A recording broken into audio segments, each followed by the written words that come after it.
There we go. Thanks for the raid, everyone.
We do want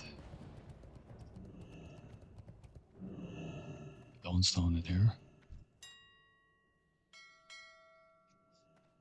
What do you got? 289. Dawnstone will bring us to 297. And then we get a 4 hit and 3 for the bonus. We need 10 more. So if I instead go with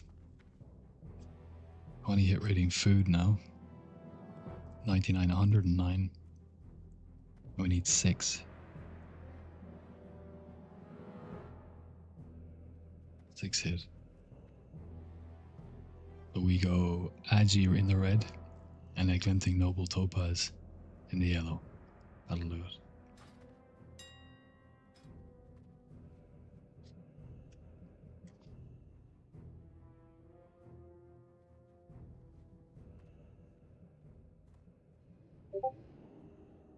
Edge Walkers GZ, thank you, brother.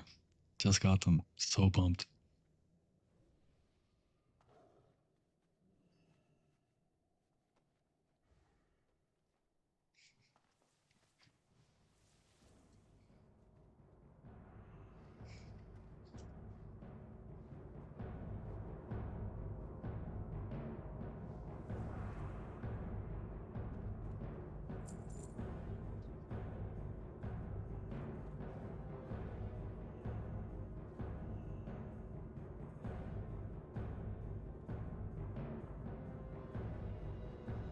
Why retarded or what? Yes, I am.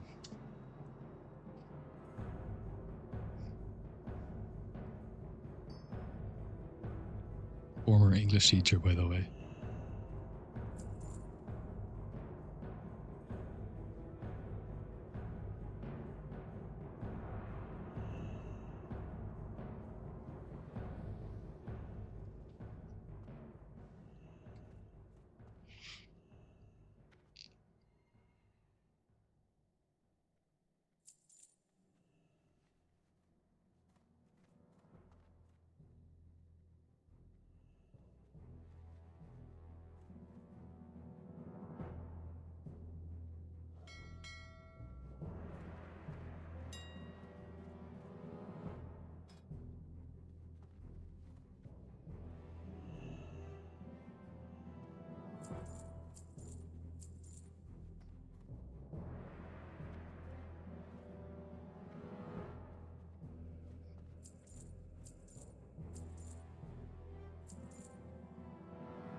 Yeah, I know I have the Waste Walkers for the hit, and I will sim it, and maybe switch the gems around if it turns out it's worth more.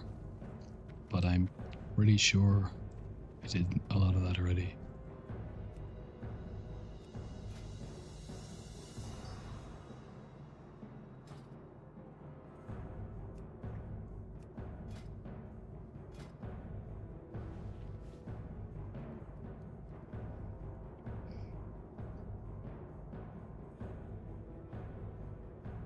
It's much of a muchness. Once you get to, I think it's 23 or 24 hit, Agi and hit seem pretty much the same. So it's not the end of the world. And now if I eat, for example, let me put these gems in, I'll show you.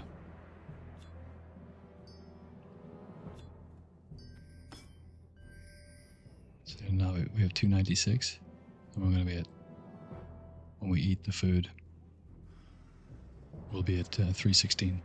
So it's just 1 point above. And a top cap, you don't have to get that top cap. I just like it. Like if I was a PvP rogue, then I would just be stacking agility and leave my hit down in the 280s or whatever. Because agility is very, very useful for PvP, obviously, for the dodge. But I want that hard hit cap to try and get as many combat potency rocks as I can.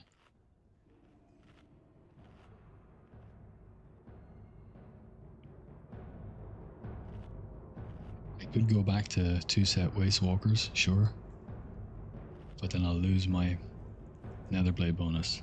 And that 3 seconds. Yeah, I got Fell Striker. Yeah, it dropped a couple of days ago. And then I spent 3 hours trying to get a second one. Because somebody told me to. Matt the Slav was like, you could get one back to back. Let's go. And I was so pumped. So I was like, yeah, let's do it. I died 7 times in a row. 7 times. Almost like hours I was in there. And finally, when I did kill him again, it didn't drop. But I'll tell you this.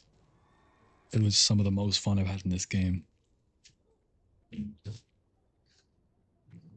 Those hours in UBRS. I will release the full run with the drop, with some commentary and tips. But I want to go in and record going into UBRS, killing each of the bosses to get the gems, to show people how to do the quest if they don't have the ring. I need to do that first. Then I can add that into the video so it's a more comprehensive guide.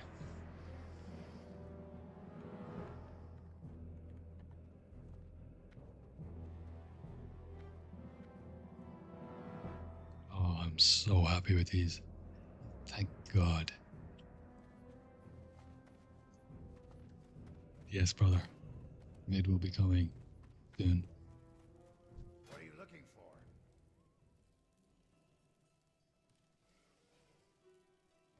Is there ever a world where I want these?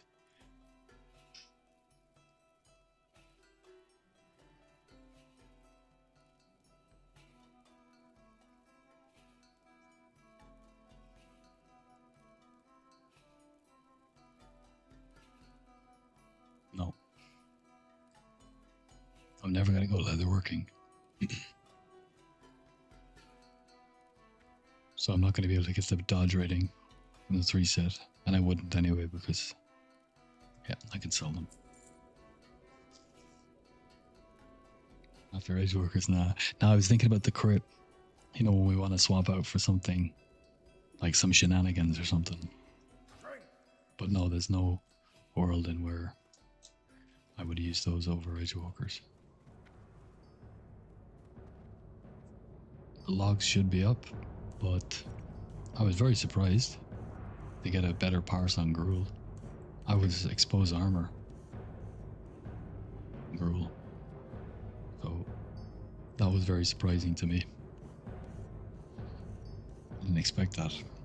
If we hadn't have been exposed armor and somebody else was, we pushed it even further. We might have gotten... Well, we definitely would have gotten a 98. We might have been able to get a pink. Which is surprising without Edgewalkers, DST, Coronas, the wrists. Although, to be honest, these wrists are incredibly good and very close to the abyss.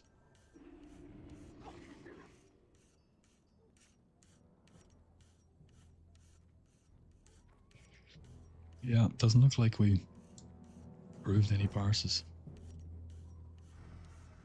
April 30th, right? Sucks, dude.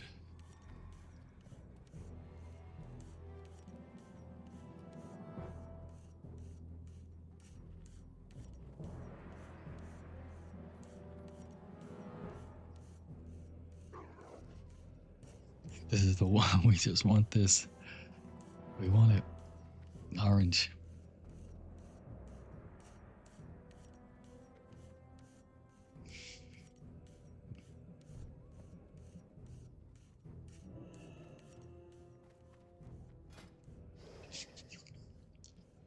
You don't run two-piece Waste Walker.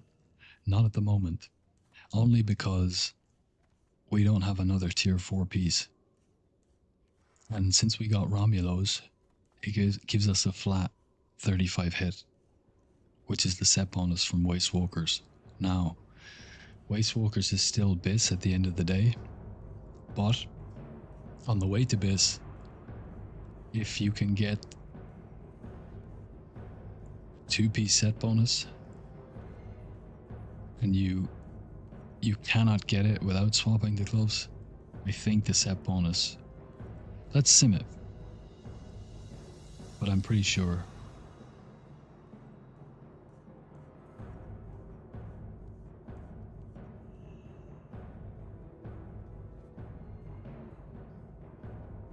Alright.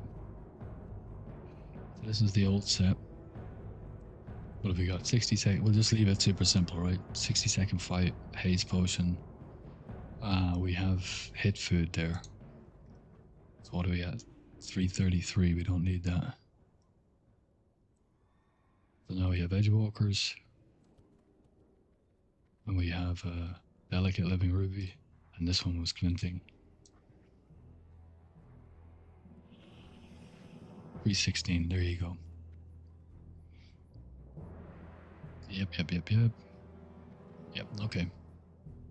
So we're sitting at 1873.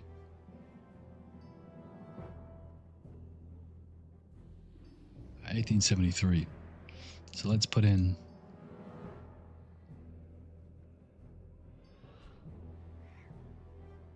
Waste Walker gloves. And do we have Netherblade gloves? They don't have sockets, do they? No. So we go maybe Delicate Living Ruby, right?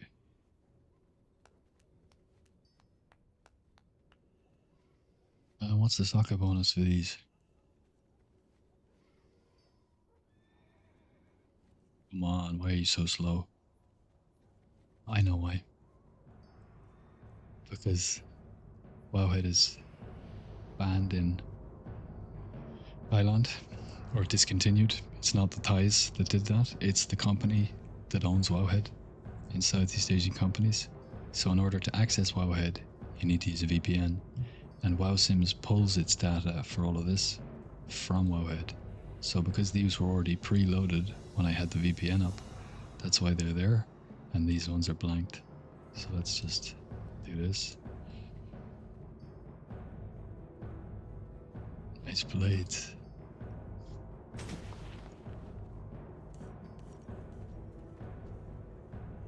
Where is he?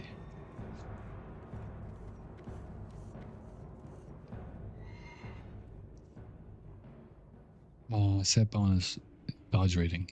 Right, we don't care about that. 334.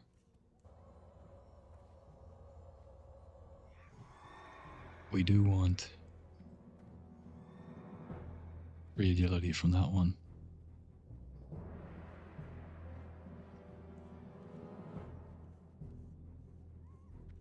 $330.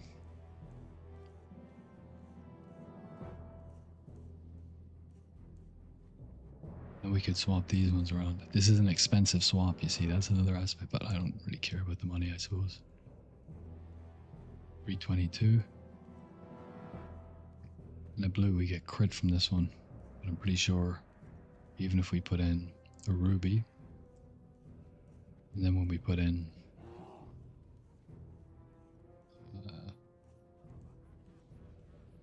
Ignite sim is pretty much the same. 314, that's fine.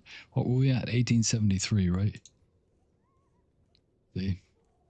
Sim's the same. But I just spent a shitload of money on gems. So, pretty much the same. Because we're losing that 2 set, right? That extra 3 seconds on slice and dice is huge, and I really like it. It's a massive quality of life improvement to the rotation, because the way I like to do it is I rarely put in 5-point slice and dices. I'll bang out my shivs to try and get to 5. I'll hit a slice and dice, and then I'm trying to get to 5 as soon as I can to go rupture, and then I want to fill the rest with eviscerates.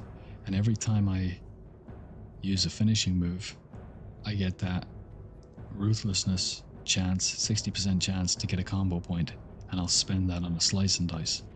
And that 1-point slice and dice, I'm just constantly 1-pointing to keep it up.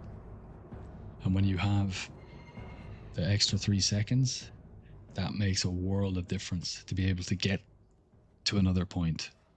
And it doesn't drop off, so it fills those gaps. So because of that's the playstyle for my rotation, I really like having that 2-set bonus as opposed to dropping it for more hit, which we've shown by sims is actually the same DPS. So even though this is the same DPS on paper, because of the way I play, this will be lower DPS because my slice and dice will fall off more often. So that is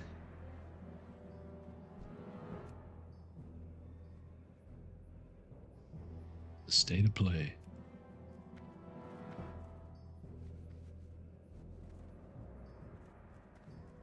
Let's put this in the collection. What can I help you with? Oh, guys, if you haven't already, these have already started going up now. If you haven't already, you should try and get your materials for Phase 2, Belt of Deep Shadow, and the engineering trinket. Sorry, the engineering goggles. These ones. This stuff is all really cheap now. It was anyway, like half a week ago when I bought them. But because Phase 2 is coming, they're going to start creeping up as more and more people prep. So if you can get your hands on these stuff now, it's a good idea. And the waste. This one. Do Nether Vortex. You know, we're going to pay a premium. I'm either going to have these mats in the bank. I'm either going to give these to somebody either in my raid who gets this pattern on the first raid night. And if nobody gets it on the first raid night, I'll look for a crafter. And if I can't find one, or they don't have vortexes because they've spent them on themselves or their guild members, I'll just buy it off the auction house if it's there. Those are the 3 options really to get this ASAP. Yeah. Double Dalrens for the lols. Put that here. Where's my Blade of Eternal Darkness? By the by. I did pick up another spell hit piece in Arcatraz when I was doing the TK attunement. Oh, we need to do Shadow Labs Heroic. That's the last piece of the puzzle.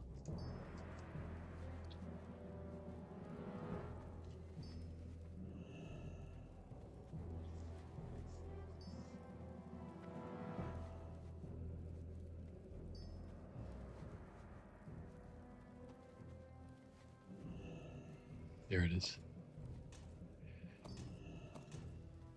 These two items are so similar in a sense. This is probably the most iconic broken weapon in WoW Classic because it allows mages to have infinite mana, and they changed it, but you used to be able to get it to proc way more often off arcane explosions, and it was just absolutely nuts. So this is best for mage AoE farmers in Classic, EBC, and into the start of Wrath. You can still use it in phase 1, and it's still competitive with the Wrath version of the BIS set for mage.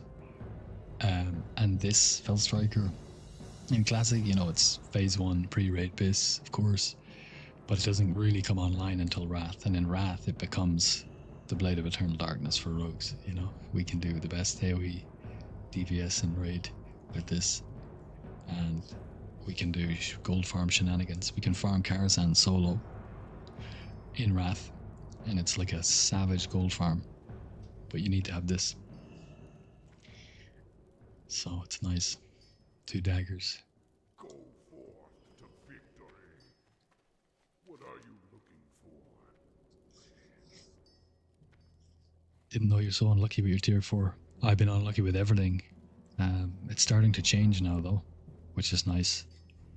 But like out the gate, I had Blink Strike all the pre-raid biz, except for a couple of pieces, and I parsed really high, even though I'm not in a parsing guild. That's where I got the 95 rating in Gruul, like just the first couple of weeks, because I had such good gear.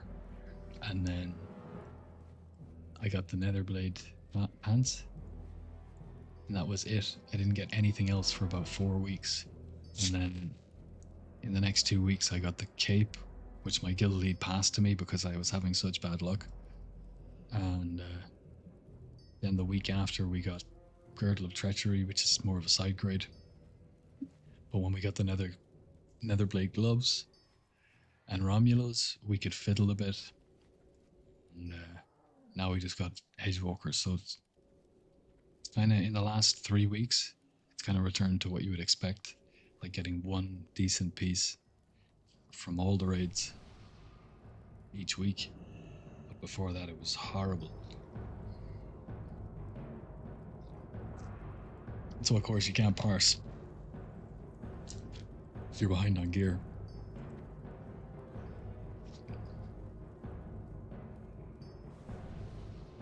I did make a paladin in the end. I will send these bits to him.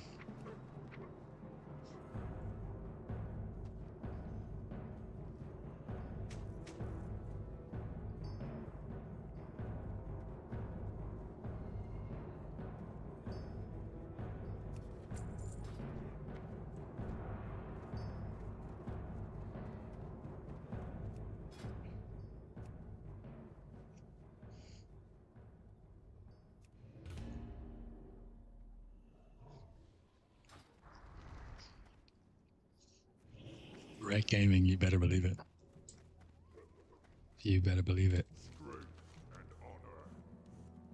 What's that old tune? Come on, let's twist again, like they did last summer. Ooh. Yeah, that'll be going through my head every time I'm on the Vala.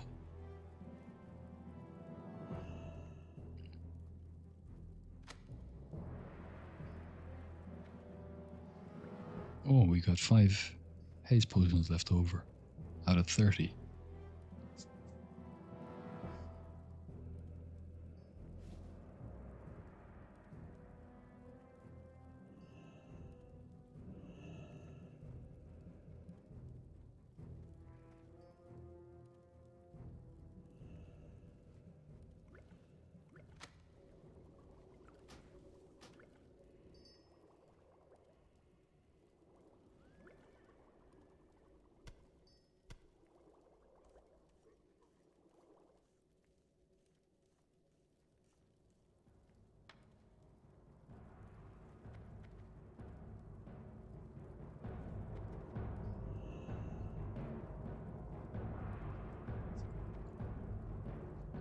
I need to buy.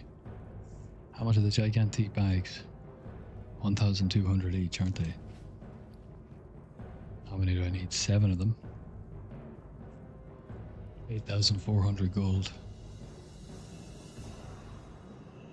Could buy them all now.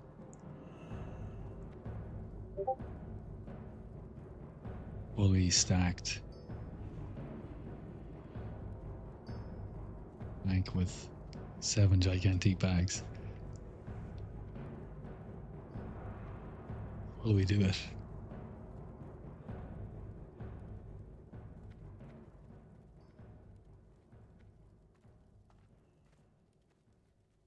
Oh, I want to keep some gold for phase 2.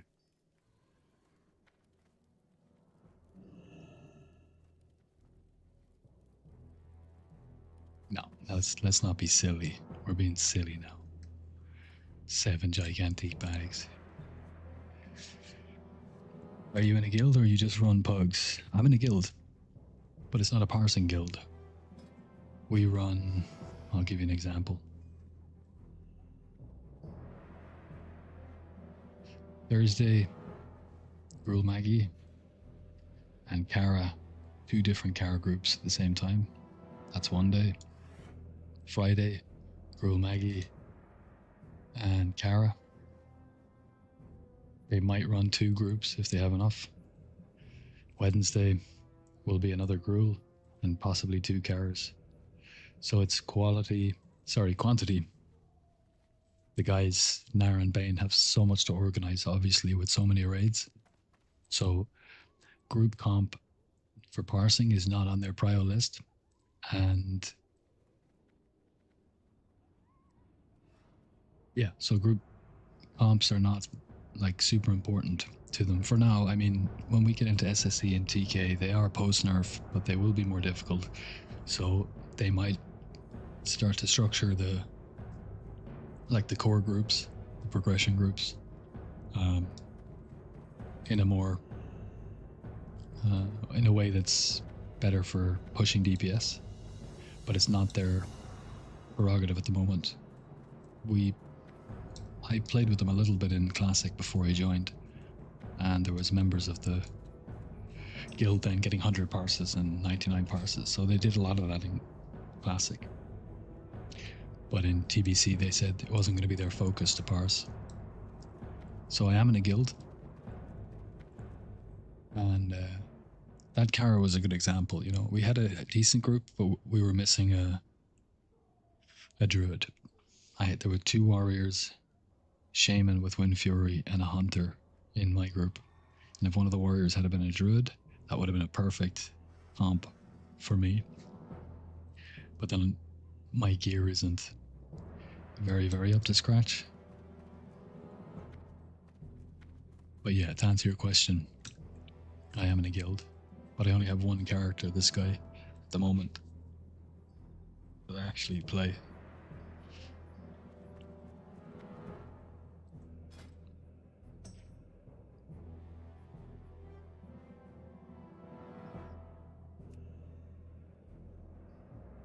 Okay, let's see.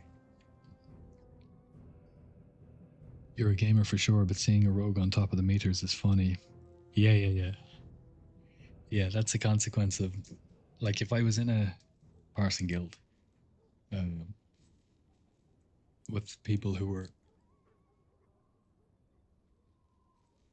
like super focused and into parsing and like spending all the money on all the different stuff and, you know, switching from Relentless into Demon Slaying back to Relentless, which is something I forgot to do this week.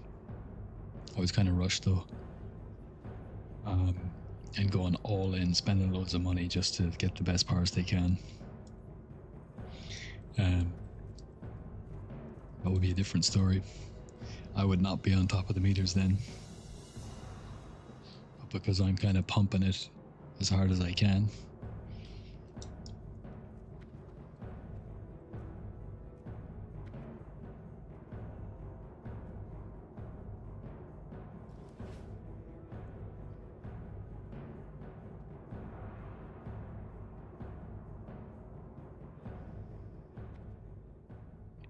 Shraktar would have been top DPS there if he didn't die. 100%. I can't beat his DPS on Nether Spite when he's pumping. We got a decent Gruul, and we got a decent Maggie as well. We were 3rd DPS on Maggie, and we were only 100 DPS behind Naka, I think it was, and Cinna, Warrior and a Hunter, and we were exposing. So there were 4 5-point finishers that could have been eviscerates. So if somebody else was exposing and we had been going there, we might have been top DPS. I have been top on Maggie before and on Gruul. But again, it's hard now because the gear is a little behind.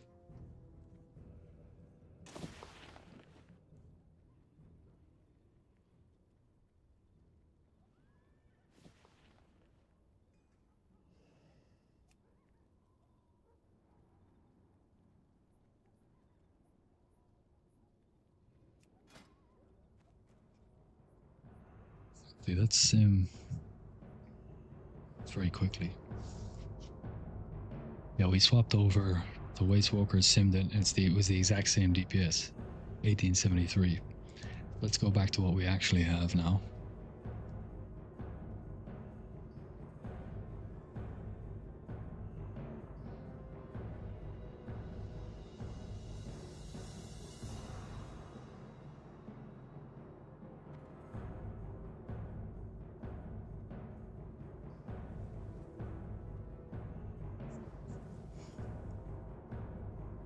Same thing. 8 and 4 hit. What have we got in the girdle? 4 and 10 AP.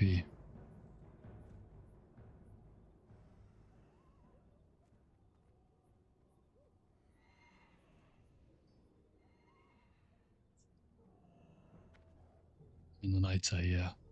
8 agility, 4 hit, 4 agility.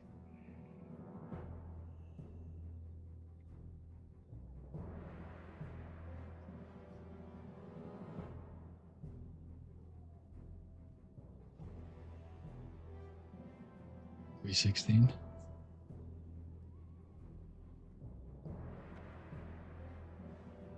Yeah, that's us.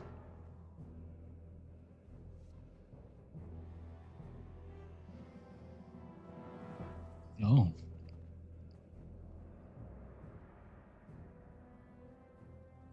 It was 1883. Not 1873, so we're 10 DPS ahead using this setup. 316. If we switch into Agi food, probably going to be something similar, to be honest. Yeah, like a couple of DPS lower. 1883, 1881, 82, 81. Switch back to hit.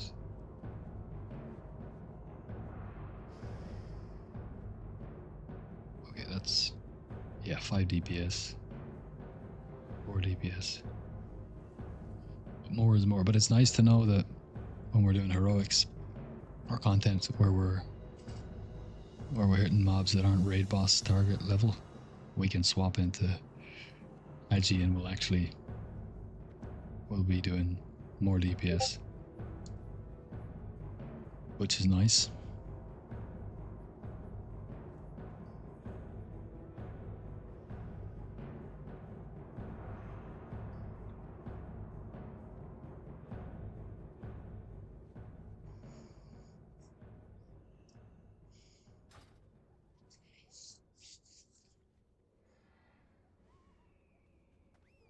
It should be BM's Fury, Arcane Ret, and Arms Over Rogues most of the time.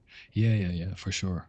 If you have people in those classes of the same skill cap who execute their rotations properly and are geared to the hilt and also spending gold to maximize their consumable swapping and whatnot, then yeah, they're going to beat you every time. because that's just, you know, I mean, the logs don't lie. The DPS ratings don't lie.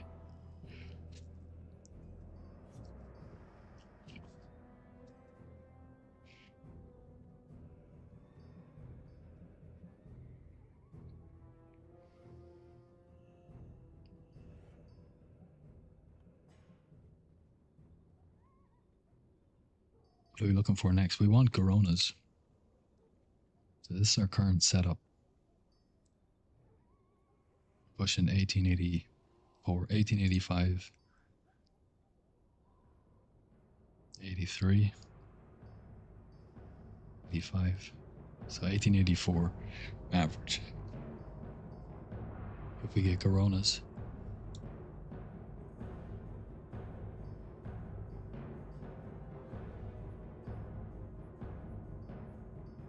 Like 5 DPS. Not huge. It'll be nice to have it. But it's not huge. Watch what happens if I put in... Let's go back. This is what we have at the minute. Let's put the DST in here. We're running 1884.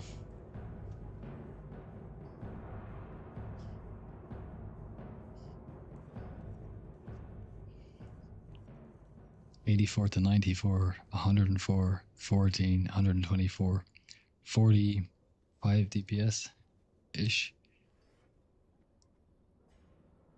which is nuts. And we're actually a little bit under hit here. So if we were to spec this into a Dawnstone, it's probably going to go up again.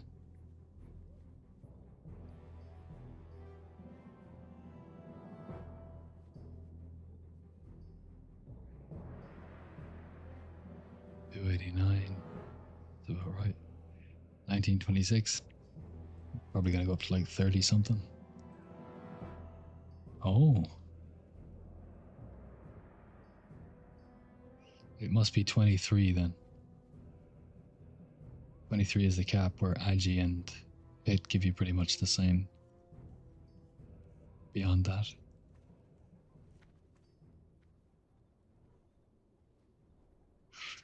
Okay. Any Olden Era, Heroes of Might and Magic Olden Era fans in the chat? This is a website app that my friend and I are building, where you can select any hero from the game, and then you can go down and you can select any skills you want, custom mode, and it will also let you pick their subclass specializations and automatically fill out the skills that you have. For anyone who's played the game will understand. It's got a full spell book with all the spells, and we're building an inventory at the moment. Every artifact in the game with all the different gear sets. For example, I did all this theory crafting when the demo released, and I have all these sets for initiative maxing, speed maxing, growth maxing, defense maxing, everything. And there'll be an inventory here. There'll be a list, you can just click on it and it'll just populate it with all the best artifacts and skills for the build. It's like it's going to be a comprehensive Olden Era hero builder companion app. We want to be first to market with a product like this, so we can capture the market and hopefully become the flagship companion app for Heroes Olden Era, which looks like it's going to be very successful. It's gotten critical acclaim so far, so that's exciting. Let's see.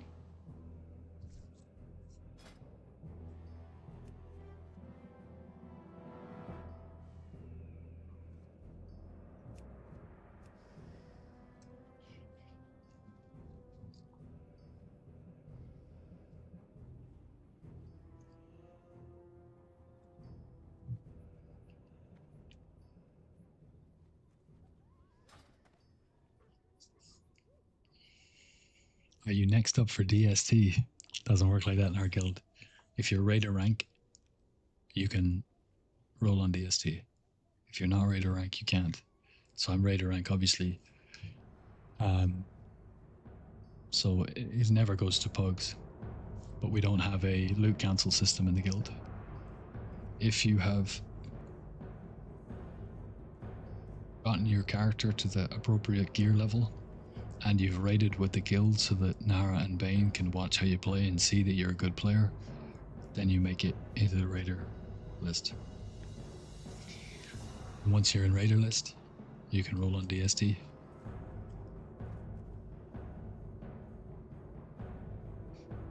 But I'm not old enough for that, since it's only dropped once. In all the gruels that the guild has done, it's dropped once, which is nuts.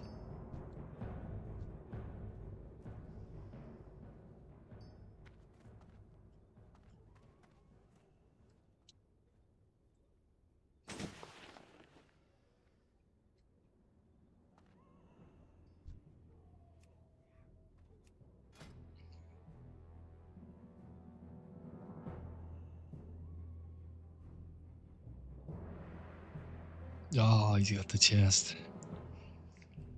I cry. 20 AP red though. That's bad. That's bad. You want Magi. Unless you're doing PvP, but then only strictly PvP. Ah, wait, he's a jewel crafter. That's the special one. So he has to use it. Gotcha. Right.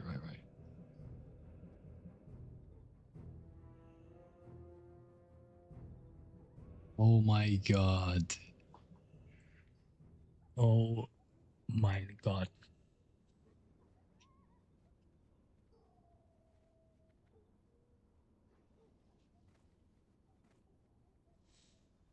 I cry.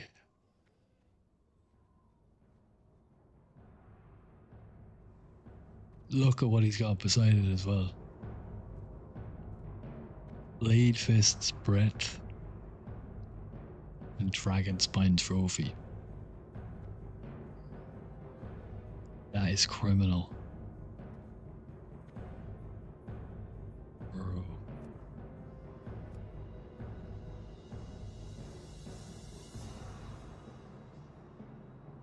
Oh. Oh. It's so hard. It's hard to watch. It's hard to look at a guy like that. With such all over the place gear and DST.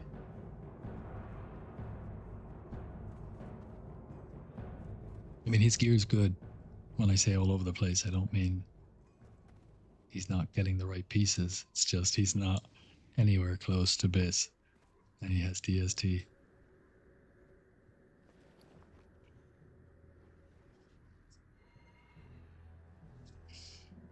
Alright, boys, what are we doing?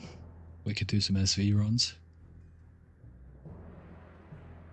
We can try and get into Heroic, Shadow Labs.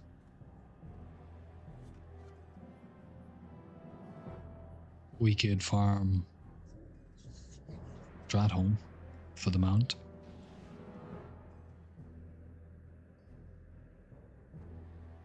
My guild's lead, Shraktar, actually, is doing a Dark Rune farm in Cholo. He was telling me about it. Not going to compete with SV, of course, but I'm always down for learning a new farm.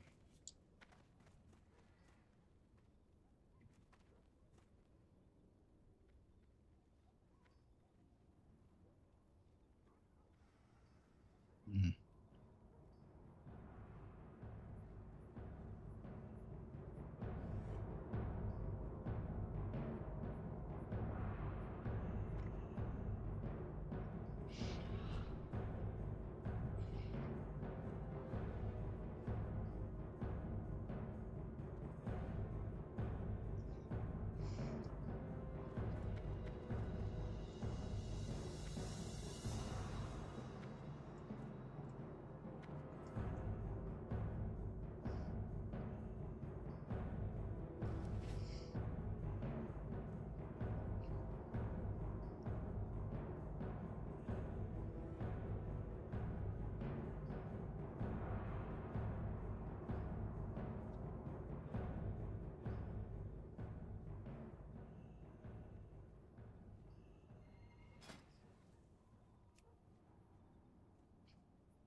kind of find it frustrating because it's so ridiculous about how the culture shifts into the rogue hate. Like, rogues are bad in TBC. It's like, they're not that bad at all. And I top the meters in heroics most of the time. But people just won't invite you because they have this brain dead. I read this opinion online.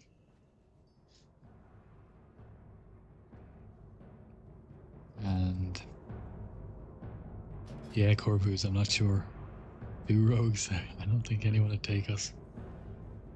I'm not really invested either, to be honest. I'm just floundering a bit. If I could get a quick invite.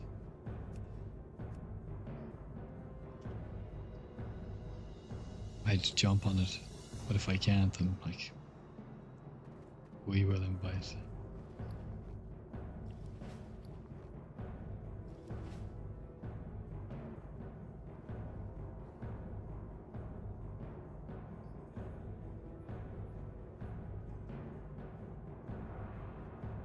When you think about it, I'm gonna have a smoke.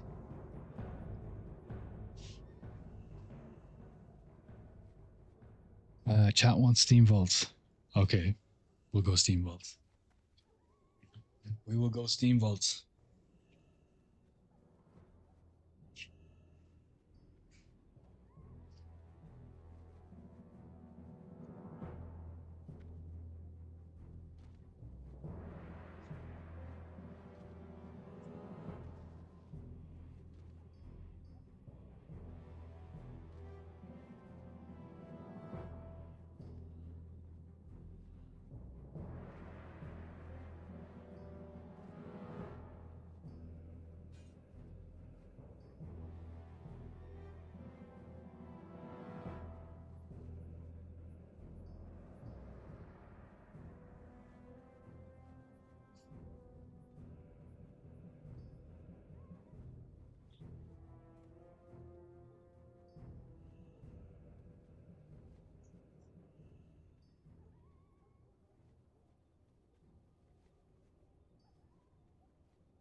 Okay, let's do Steamvaults.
Let's get some NG grenades.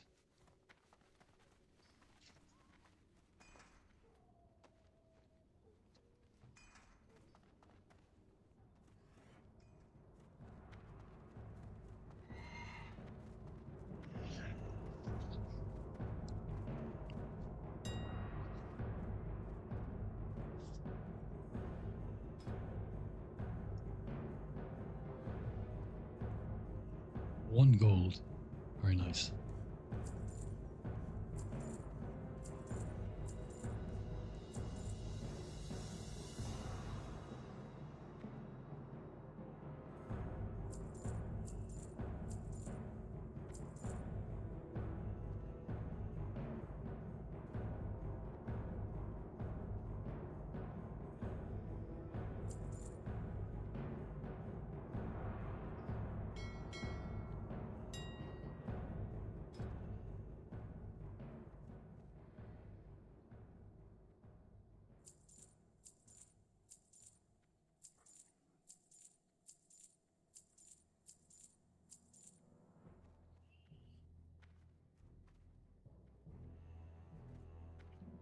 $166. Reasonable.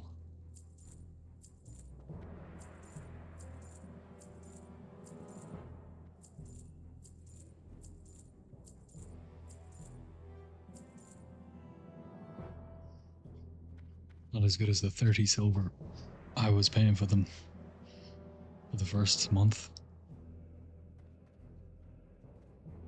What else do we want? I'll do for now.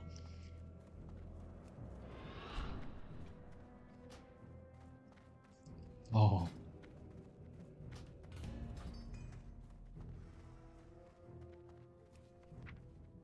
Well, we're gonna do SL first, guys.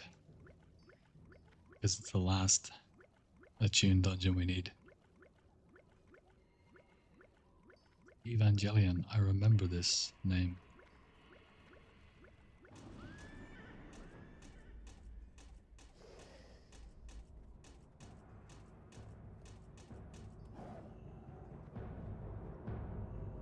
Scott Waze Walker shoulders finally in look for group.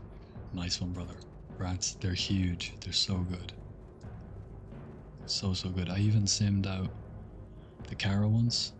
Merciless something or other. Or bladed, whatever they're called. Bladed shoulder blades of the Merciless. And they sim out pretty much the same.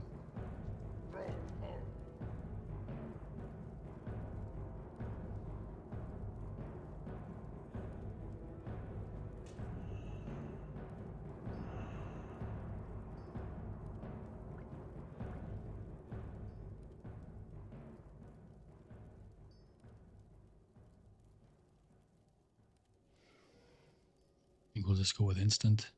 Do we have a shaman? Yes. Nice. Get those.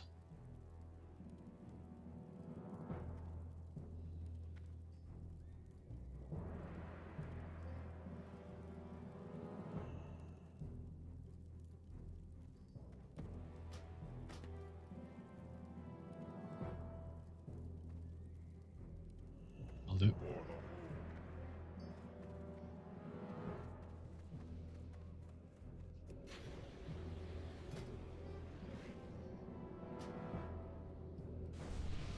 Perfect timing. Love it.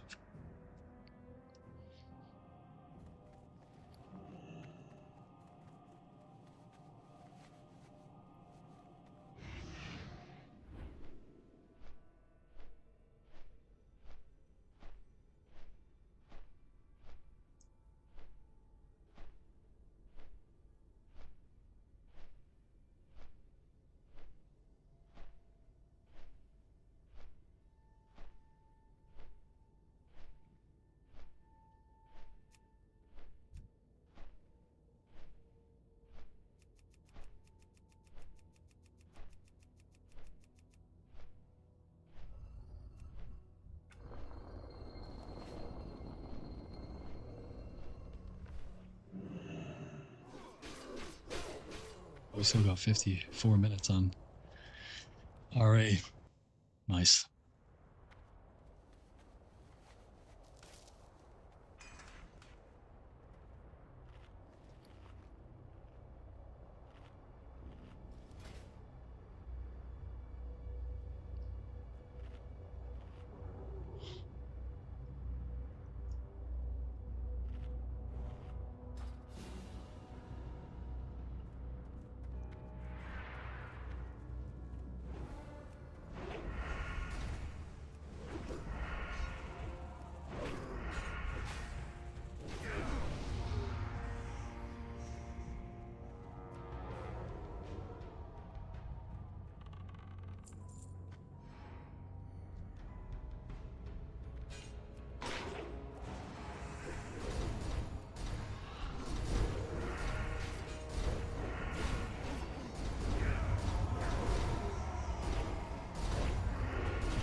Can skip those.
If teammates, let's fucking go.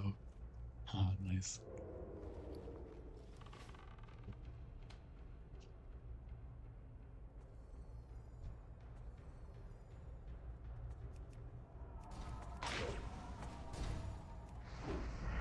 I hit our Will of the Forsaken here. 3. So we don't get addled. And our cloak.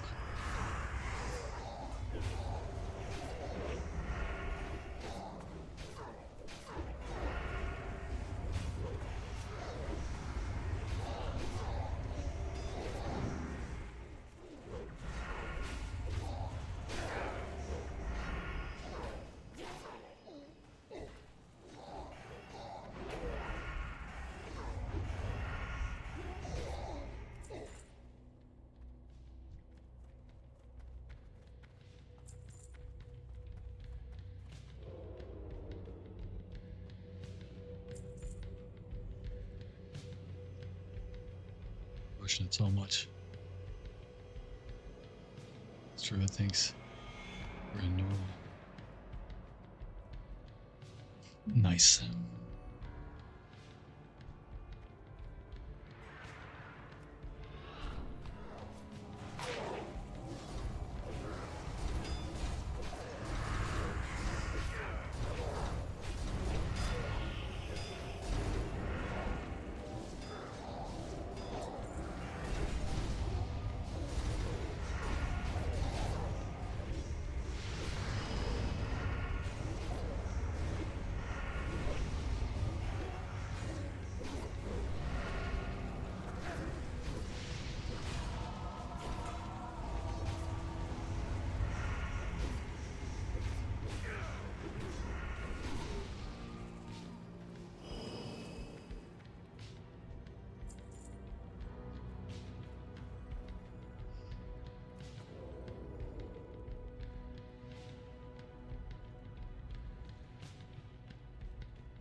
Shivin here.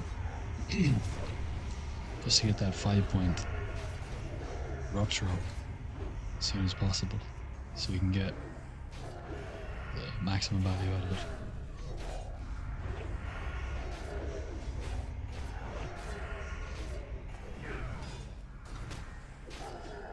Probably could have assessed, but you never know how quickly they're going to die if somebody pops a cooldown and pumps.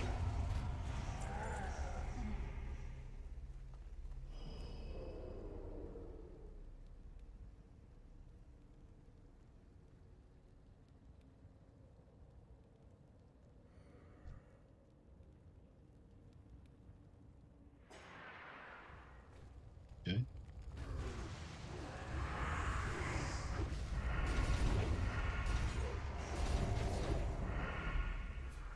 Paddled in the middle of my blade flurry. Come on, guys.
Nice.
Stay here because we're actually losing this one.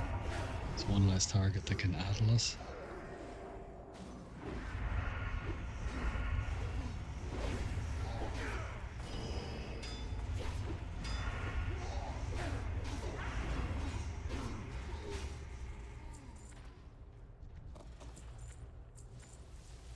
And little tip, as soon as the last guy dies from this pack, you want to be ready with your distract so you can distract the boss. Just in case somebody is a little bit too close or wants to eat.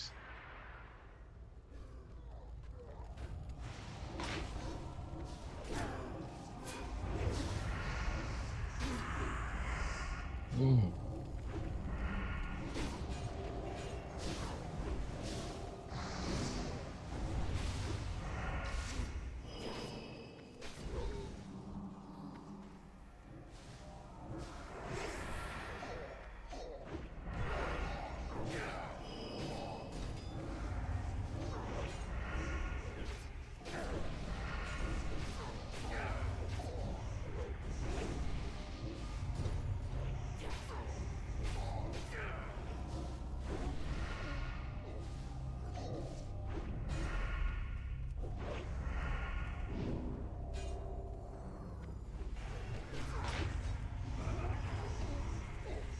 Resisted. And we got a totem pole. Typical.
We got a mage here.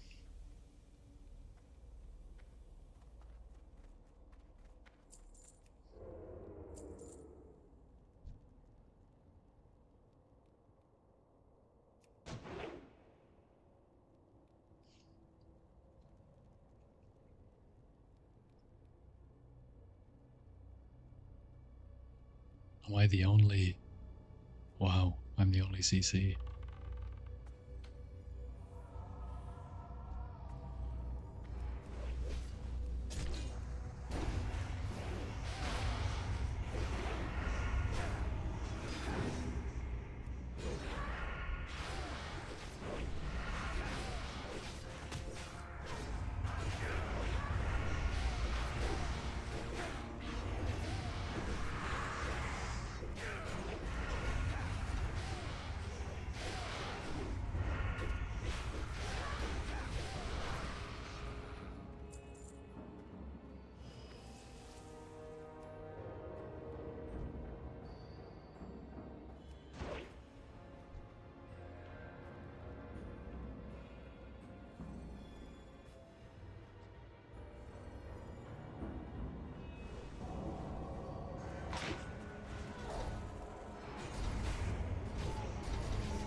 Just took my epic flying mount. Still have 1 kill. Don't have mining or NG, but still worked. EY for the videos and the help, bro. You're so welcome. I'm so glad to hear that. Rogues making money. That's what we want. All the money in the world. Laughing. All the way to the bank.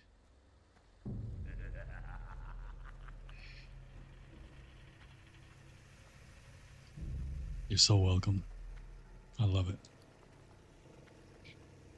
So, the healer is saying, sorry, I can't heal. Was lost. I mean, come on, bro.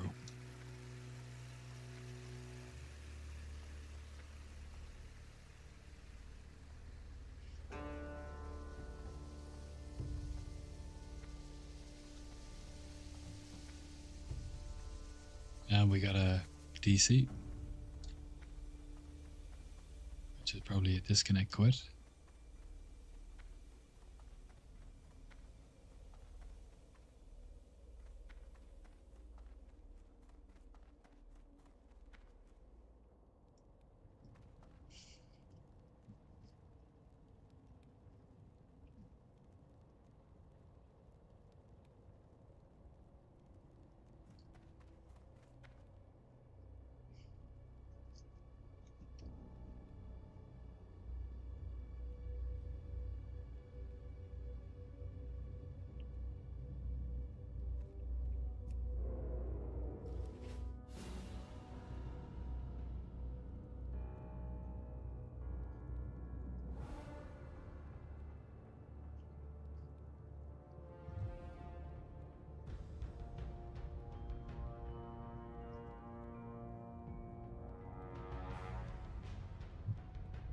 Is that the healer?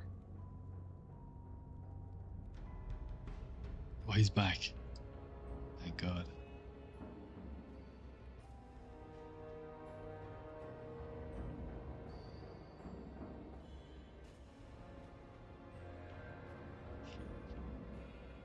Oh, they're druid healers, right?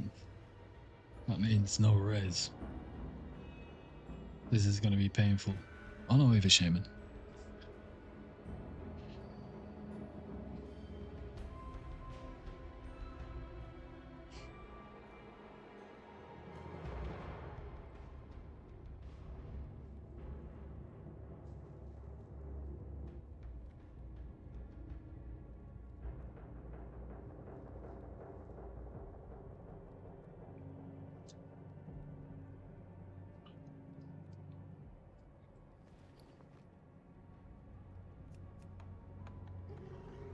I have 97 spell hit and still getting resisted often.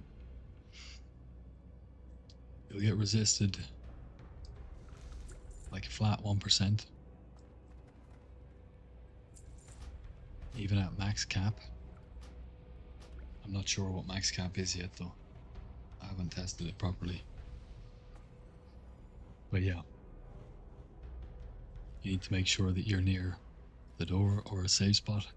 To be honest, man, the last couple of days I was in there, I didn't even bother pickpocketing. It fills up your bag with a load of lockboxes. Most of the time, if you're going to get a gem, you're going to get it from the pocket.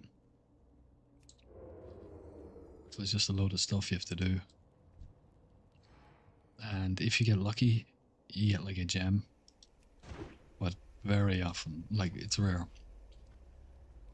And it just adds a load of risk to the run. So I actually don't even bother. Or I haven't in the last couple of days. I don't think I'm arsed, to be honest. Lockpicking, pickpocketing.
gotta kick that marker malice. Shadow Nova isn't a big deal.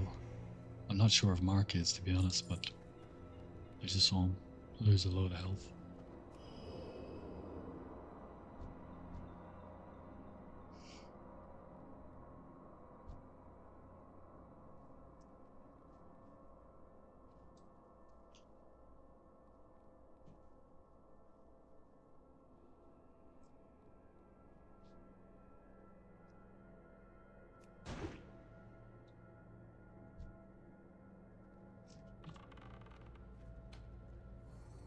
What are you doing there, Boomy? What are you doing, bro? Okay, he's cycloning, that's alright. Still, the pack's gonna split now. You could cyclone when they get down here.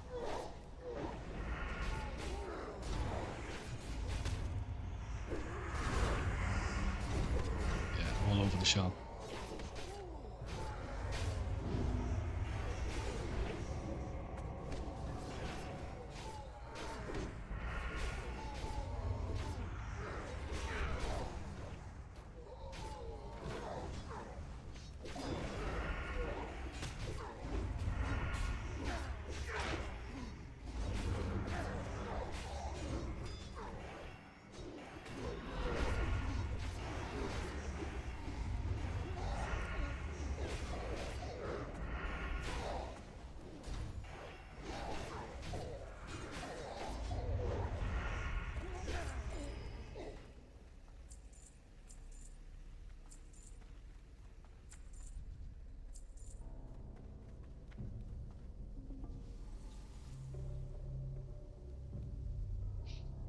Malice has 5 stacks. Each melee hit from the mob removes a stack. When the stacks run out, the target gets chunked.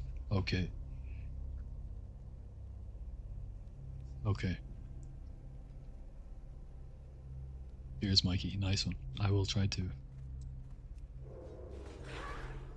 kick that. I'm the only CC. Ah, well, we do have Cyclone, I suppose.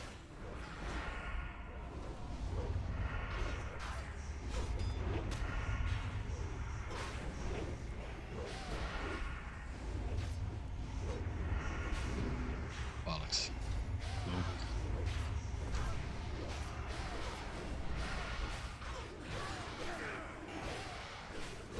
Overlink.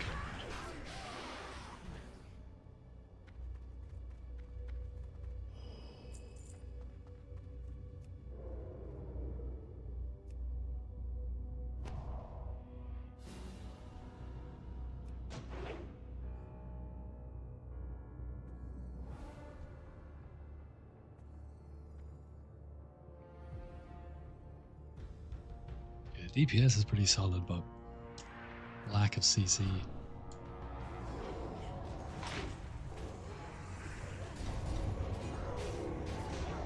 Charmed. Will of the Forsaken, thank God. Healing bot.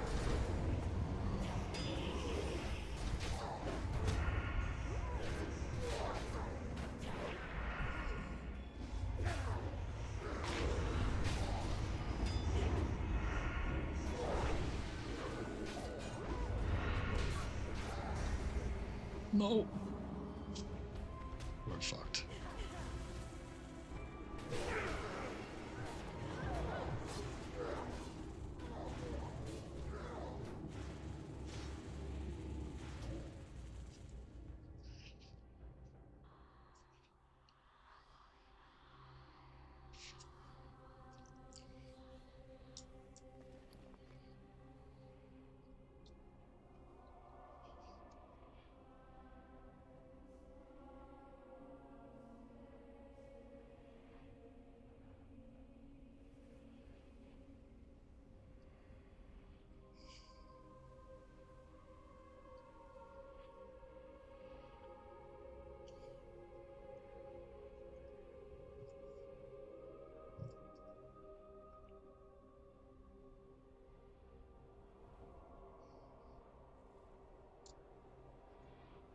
Banking 101. Pull them back to a safe spot so runners don't pull more mobs.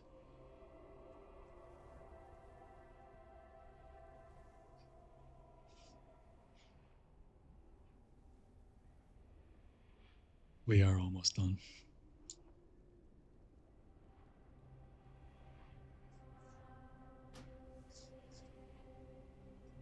It's just a general BBC pugging experience. You know, we go in a guild group and we just mince through the place.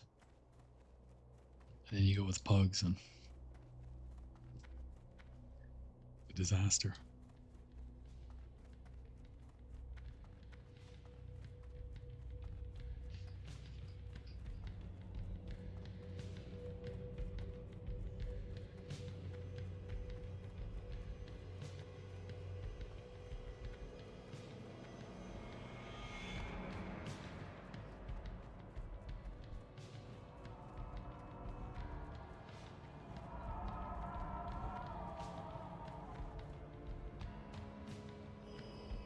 Let's be honest, even in a guild group, this room can kick our asses.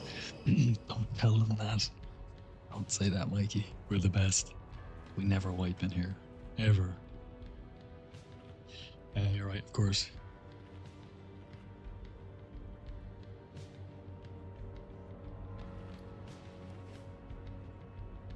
Yeah, it's not so much the room that worries me, it's the kind of basic stuff. With people not lossing, just standing out in the middle here, waiting to get mind flayed. And running into this group instead of pulling them here. It just betrays a lack of experience. But we'll be alright. We'll make it. We got 2 weeks anyway. This is the last one I need, by the way, Mikey. Then I'm attuned.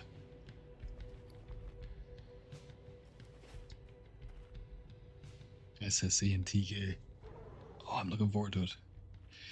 What do you think, guys? Are you happy that it's post-nerf or pre-nerf? Are you happy that it's post-nerf, rather? I kind of am, to be honest. I just prefer a vibrant. Charges straight in. Did he learn? No. We wipe again here, I'm done.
Honestly, I don't want the cultist in the fight.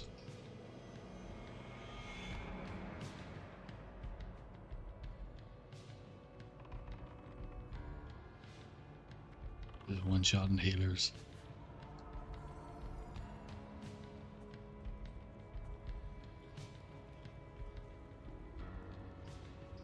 Okay, this is nice.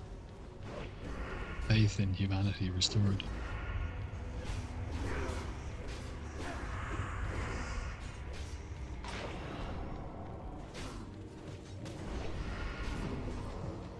I mean, am I gonna get a heal at some point?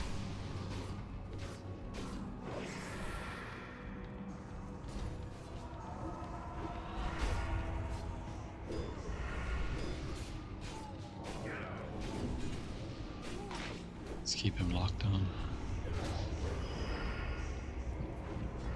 Blind this guy.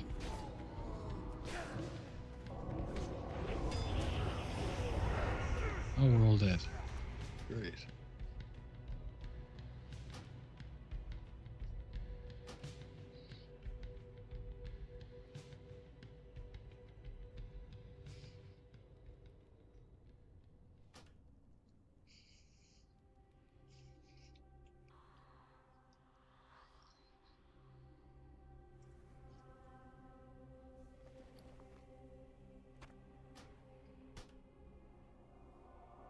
You're right, Mikey.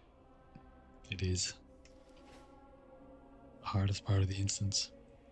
Apart from your favourite room at the very end, where you've never, ever, in the history of the game, ever pulled the whole room, even once.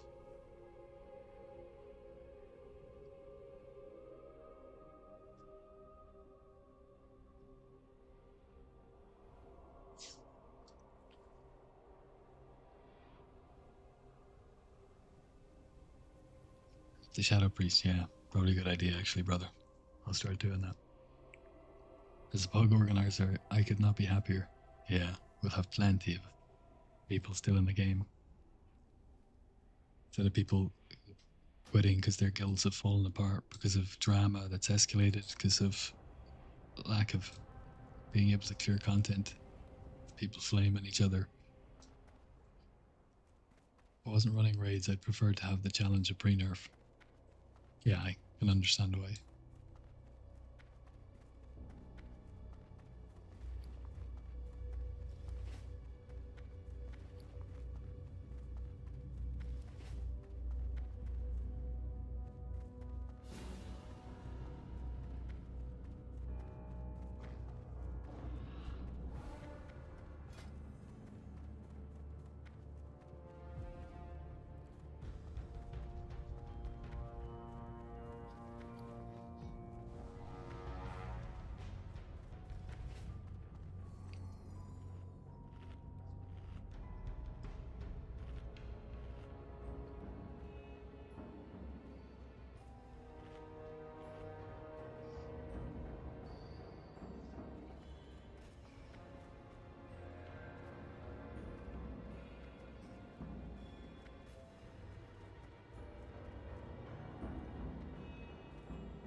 I don't know why.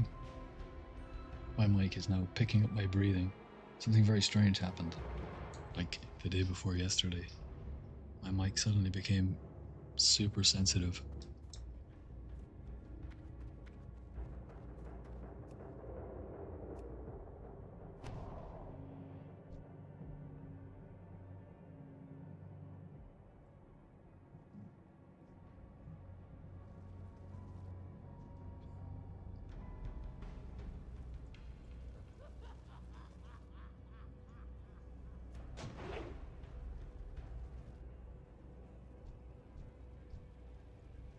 They can handle it.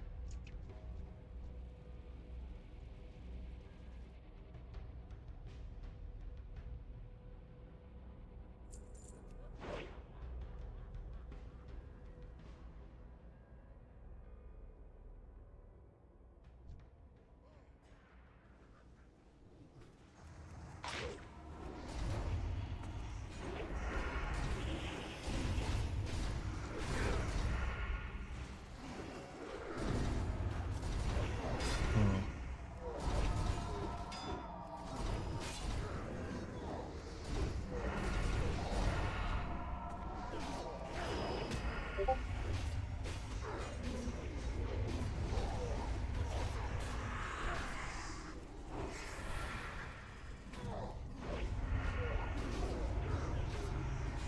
Don't let him run. For fuck's sake. Blind.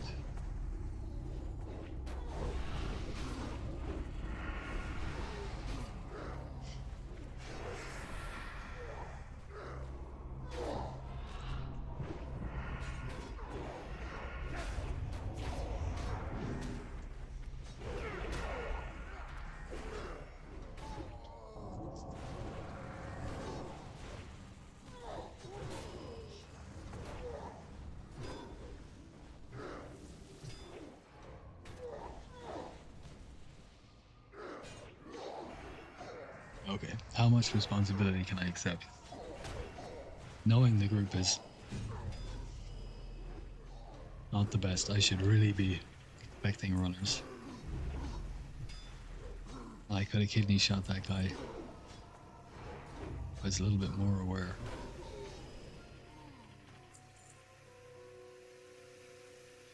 But between trying to gouge one guy and blind another and could have dropped that, I think.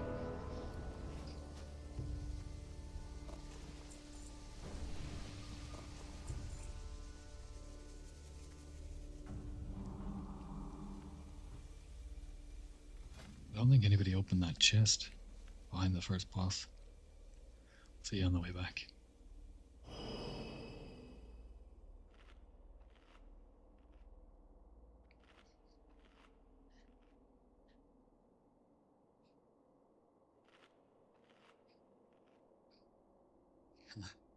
I float through that room like a phantom and the mobs tremble in fear. I bet they do. That's why sometimes they'll chase me at once. They remember. They were told stories by their mother and father. I hope McBacon don't kill us soon. I knew I remembered that name from somewhere.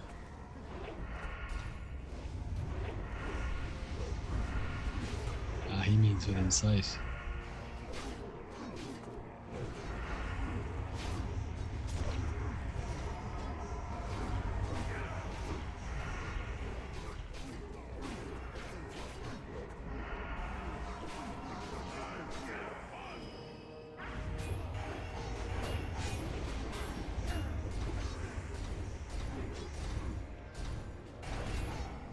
Oh, he popped Blade Flurry. I should have pre-popped Blade Flurry. Oh, bollocks. Oh well.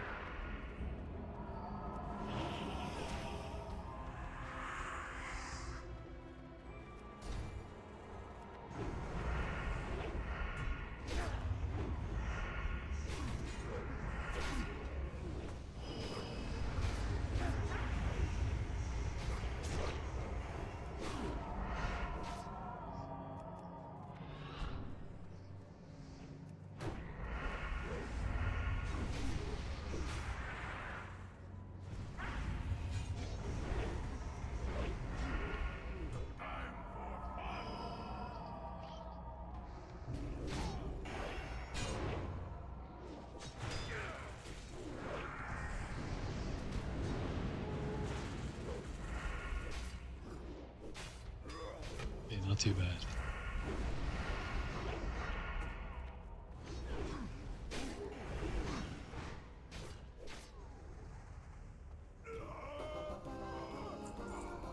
You know what the crazy thing is though? Like if you rush to 70, like myself and Mikey and Nara and anybody else who was pumping and got there in like 3 days, and you're rushing to get your heroic keys, the people you play with at the very start of the game, your first heroic experiences, are usually like really good. Because the players who get there first are pumpers, and they already have like really good raid gear from like Nax or BWLAQ or whatever. And because they got to 70 so quickly, it means they know their class and they know the game, they know the dungeons. Like, they're good players. So the first heroics you do with people, like, you're playing with much better people in general, better players.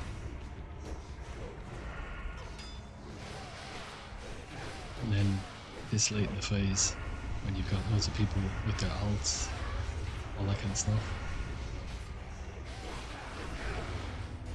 you get people doing all sorts of ridiculous stuff.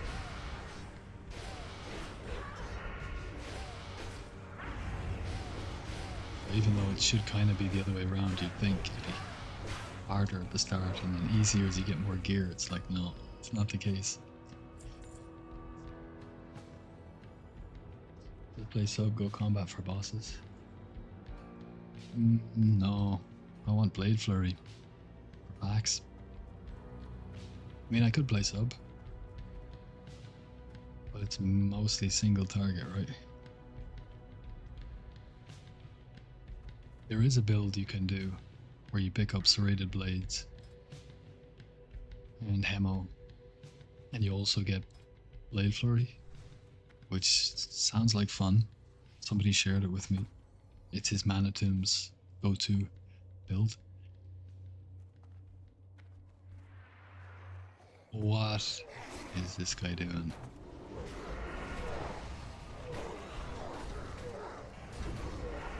That's what I'm talking about. Completely unnecessary.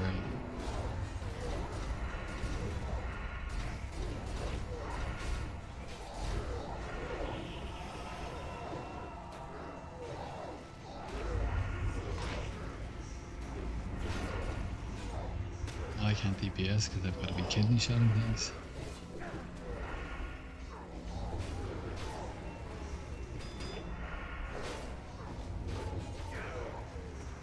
Whenever I see a warrior charging in heroics, I'm like,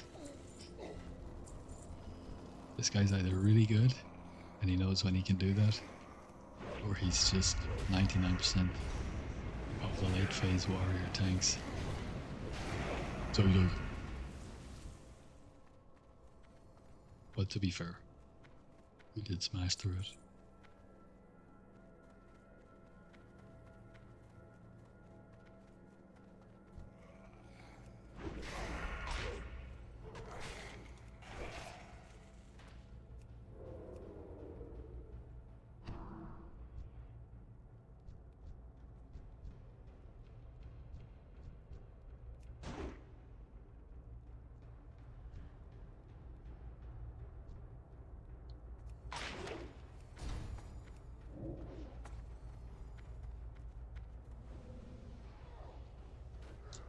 Sure, hit the blind target.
Look at this.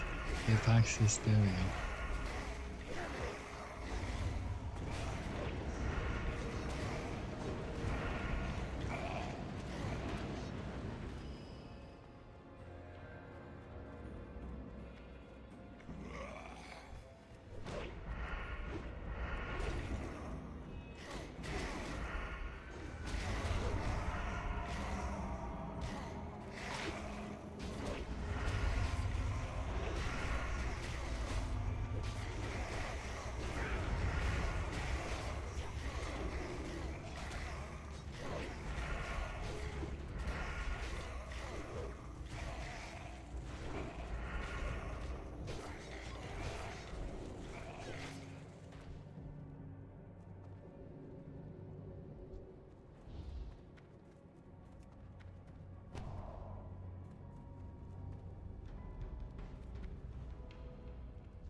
Playing on EU servers.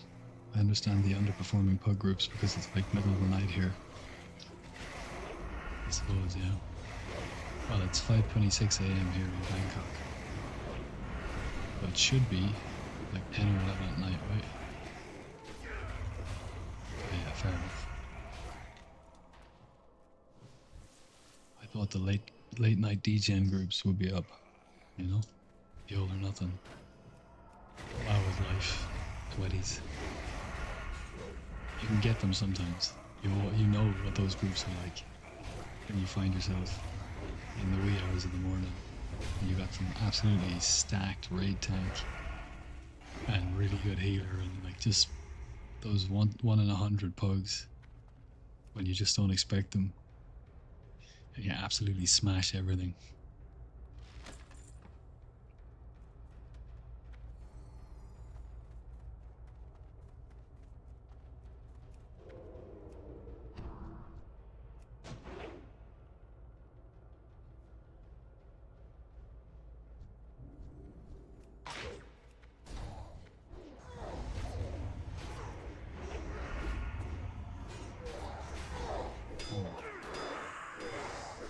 That was my fault. That was 100% my fault. It's happened to me before. I think the cheap shot, you get away with it. You can stagger incoming damage on the tank, ease up the healer. But the cultist can one-shot you. This guy's gonna come out of sap in 6 seconds as well, so we're bollocks.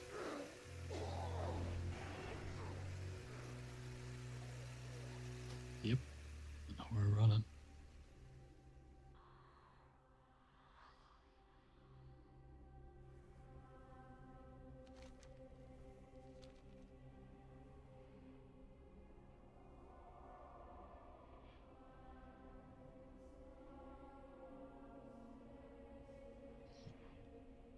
I knew that was a risk, but I thought we would kill that pack soon enough to be able to pull him.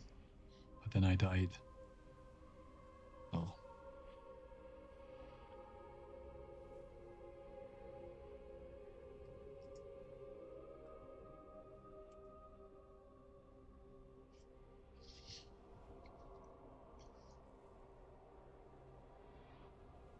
I feel your pain, Vatapo. I hit those 1% resists more often than I should. Yeah.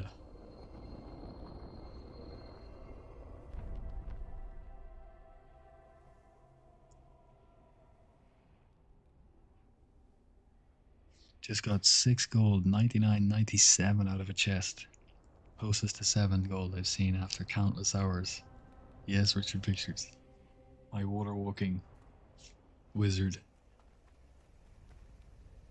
That's damn close. We haven't had any screenshots of 7 gold or more. But Slows reckons he got one once.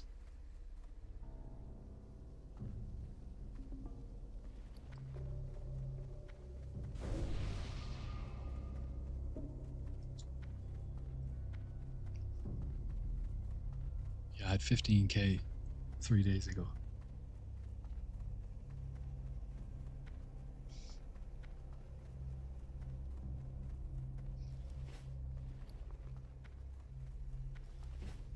Alright, we'll be back.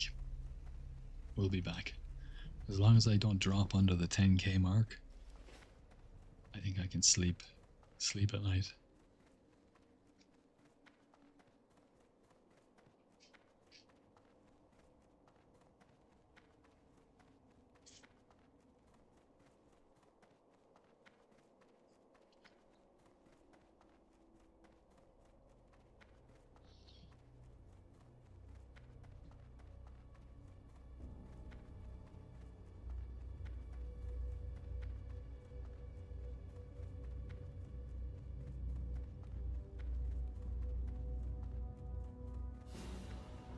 Oh, breakfast menu happens already. 5:30 a.m.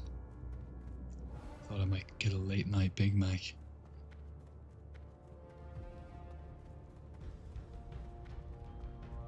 It looks like I'm back in Drury Lane.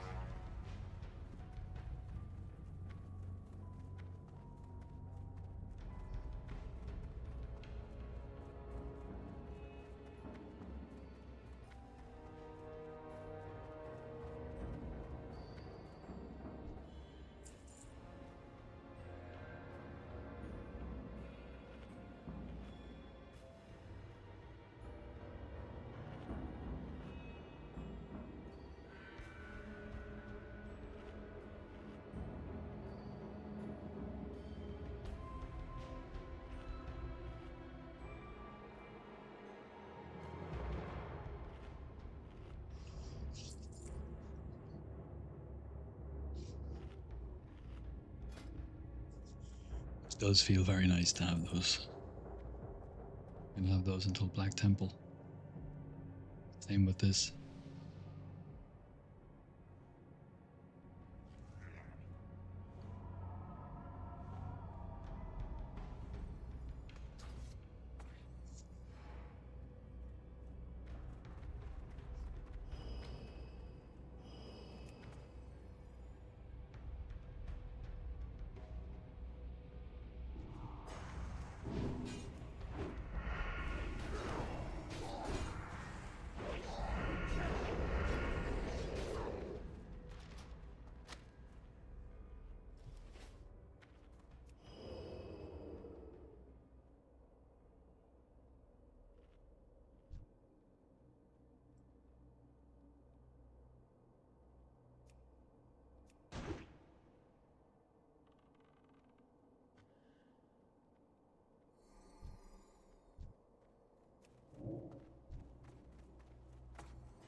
We got Edgewalkers.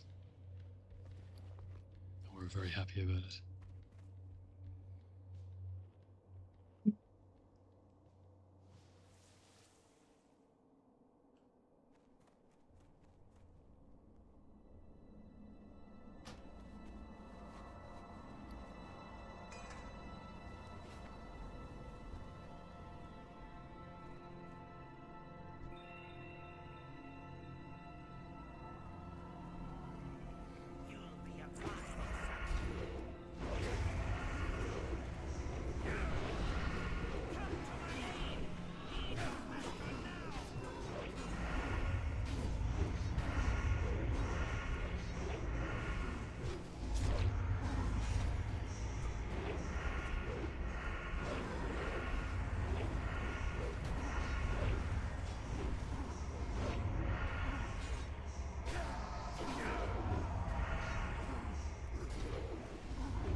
Is he gonna charge in?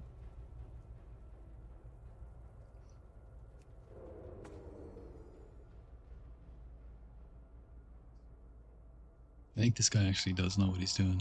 He knew the range on those skellies beside the patrol before Vorpal. And he probably knew the DPS and the cleave could take the 2 packs in the tunnel before coming through to Vorpal. He does like to charge, but he's still not lossing.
My god.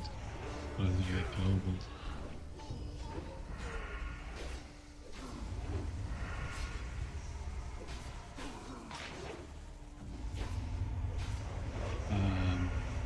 Okay.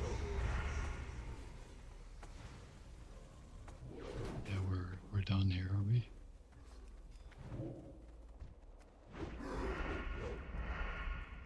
Yeah.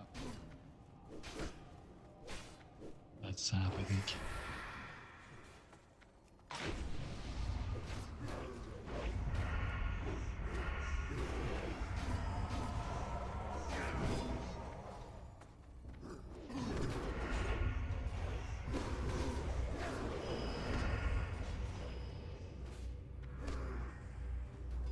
Somehow we're managing to not die immediately.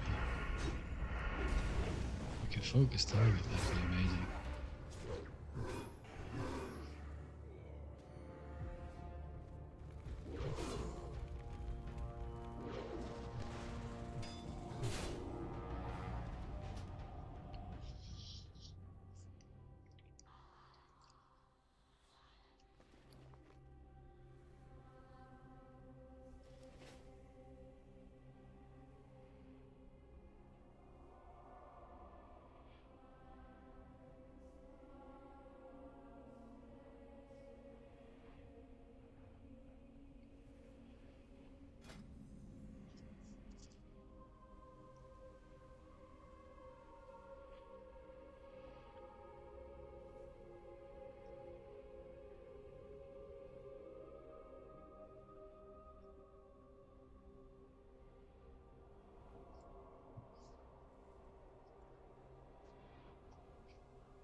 Just fucking pull.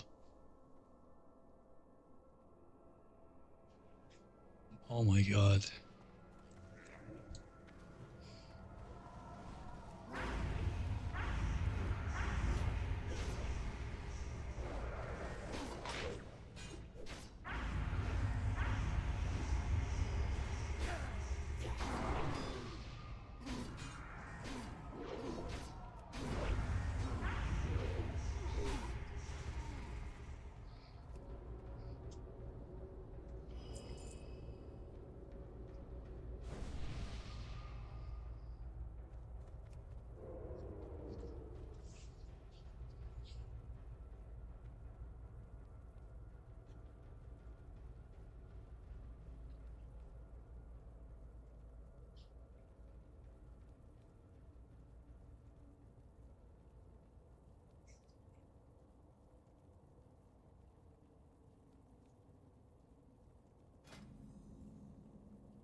Thought he pulled the 4-pack, but he knew what he was doing.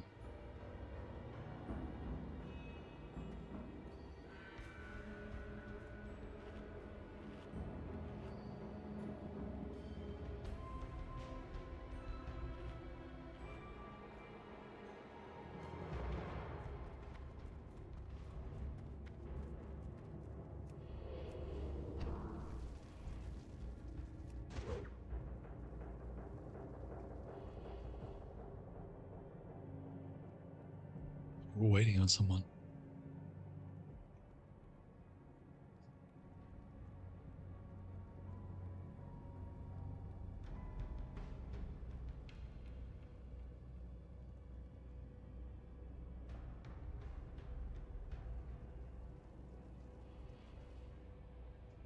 There's this little devil on my shoulder saying, pickpocket them, pickpocket them. I know I'll get a resist though. I do have vanish up.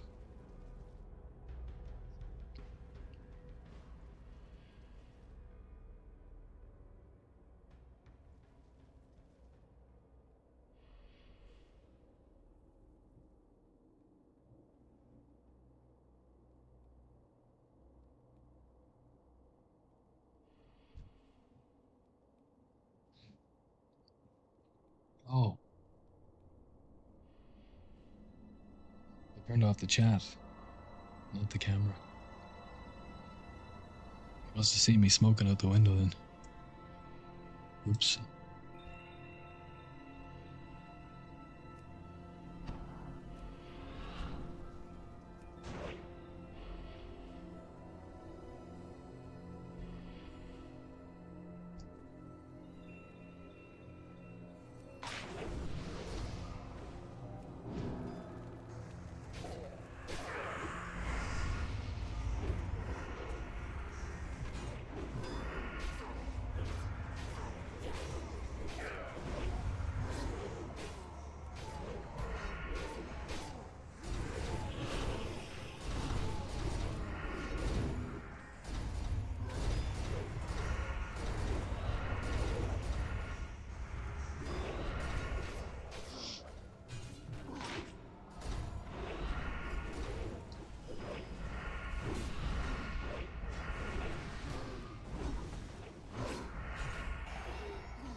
That was hairy.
Run.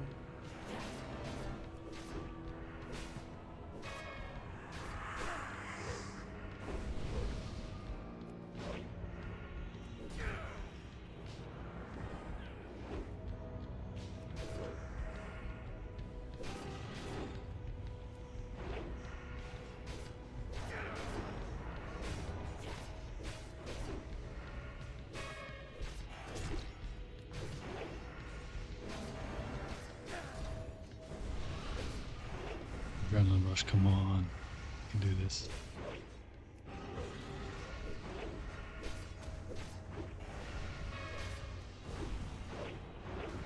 Big crit. Thank God.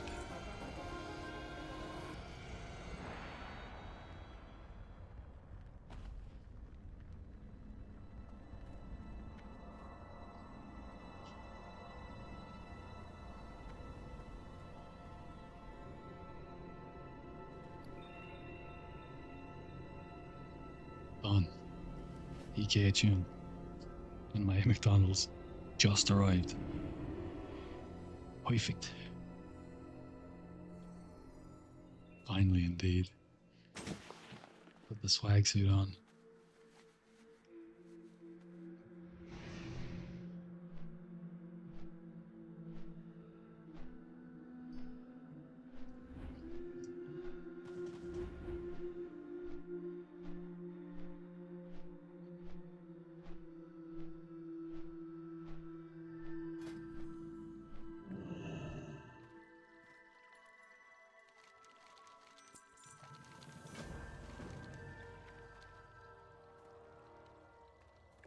Ah, bollocks. I forgot we have to kill Maggie.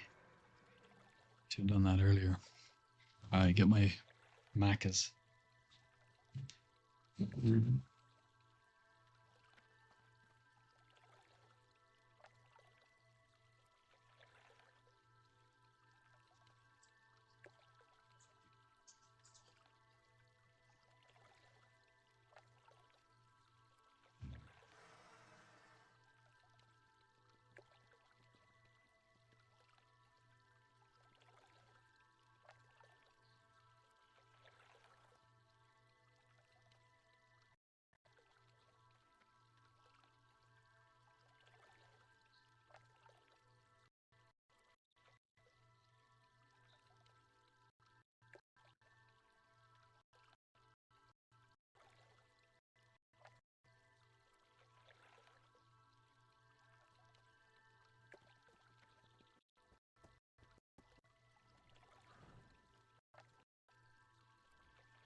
Oh, you get a fire res ring. That's kind of nice.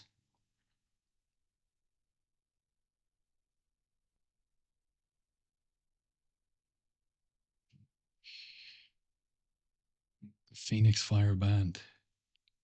Yeah, I like that.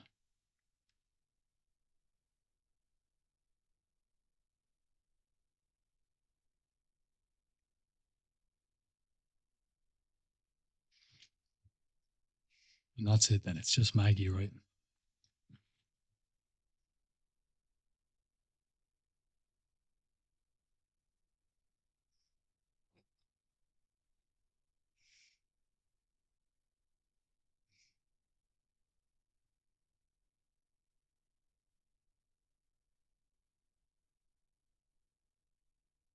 Yeah.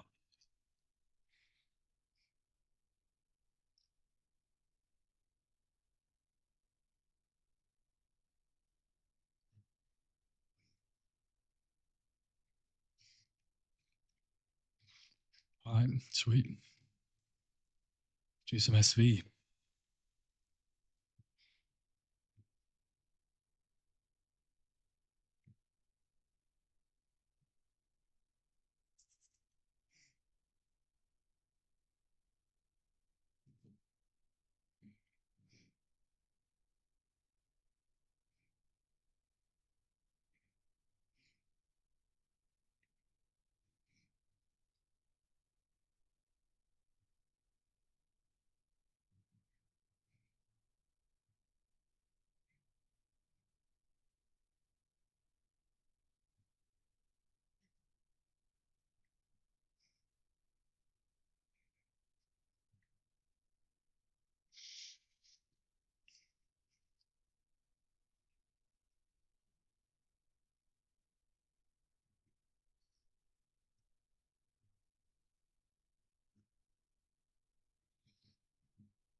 We might be on the bullseye here, boys. It's looking good.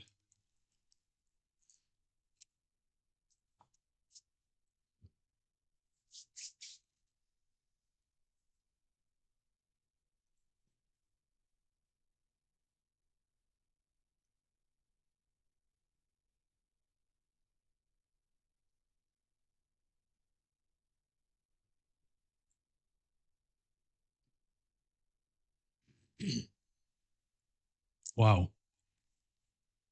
And our angle downward was almost perfect as well. Look at that.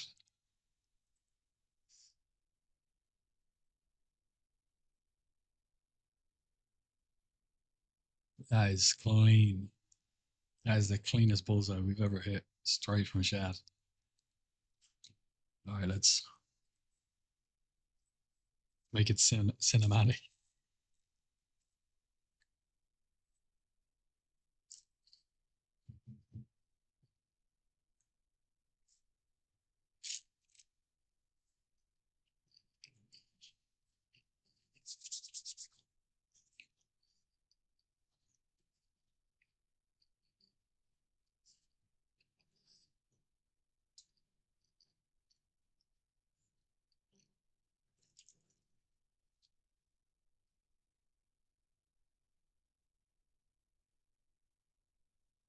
From the logo with it curry style. The food, you mean? This is a McMuffin.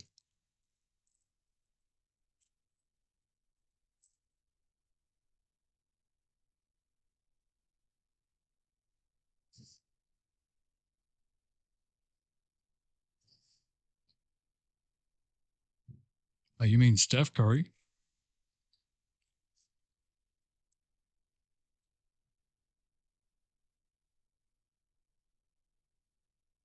Yeah. Long range shooting accuracy with a lineup from shot. I got you.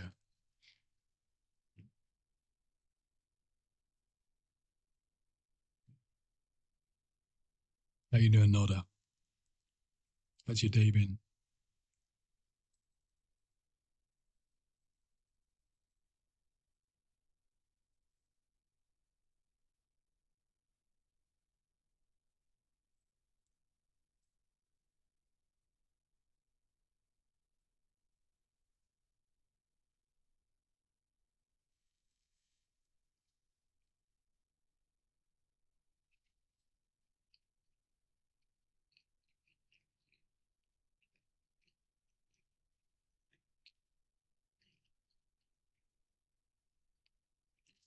Great, thanks. How about you? I saw the VOD of the Feldstriker. Huge grats. Thank you, man. Yeah, I'm super pumped about it too. And we got Edgewalker's long boots today, which I'm so happy about. We've been looking. We hadn't even seen them drop once. So, and a hunter in my guild also soft reserved them, but I double SR'd them, and thank God I won. That would have been chair and rope territory if I had lost that. Hey, my man, Batapo.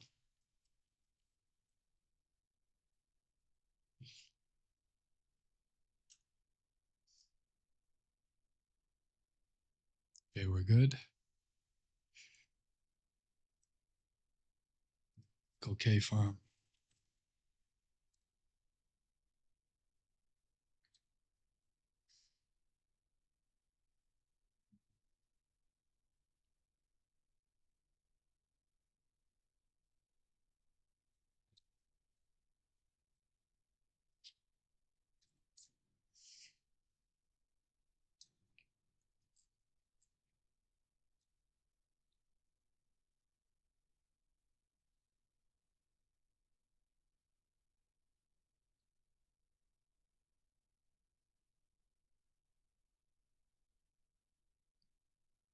First chest, but it's locked.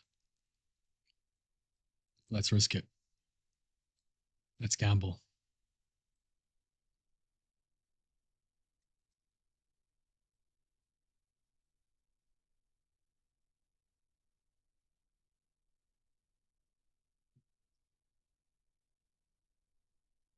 We also got a 97 parse on Gruel, which I did not expect at all, given our gear isn't that great, and we were running improved exposed armor for the guild.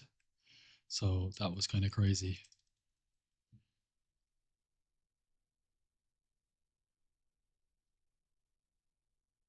I got dazed.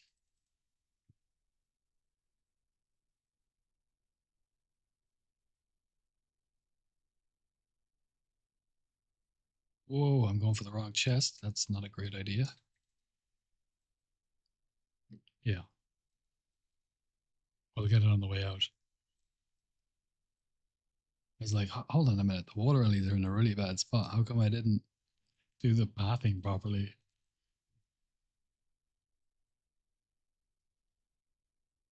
Honestly, I was thinking about my Edgewalker's long boots.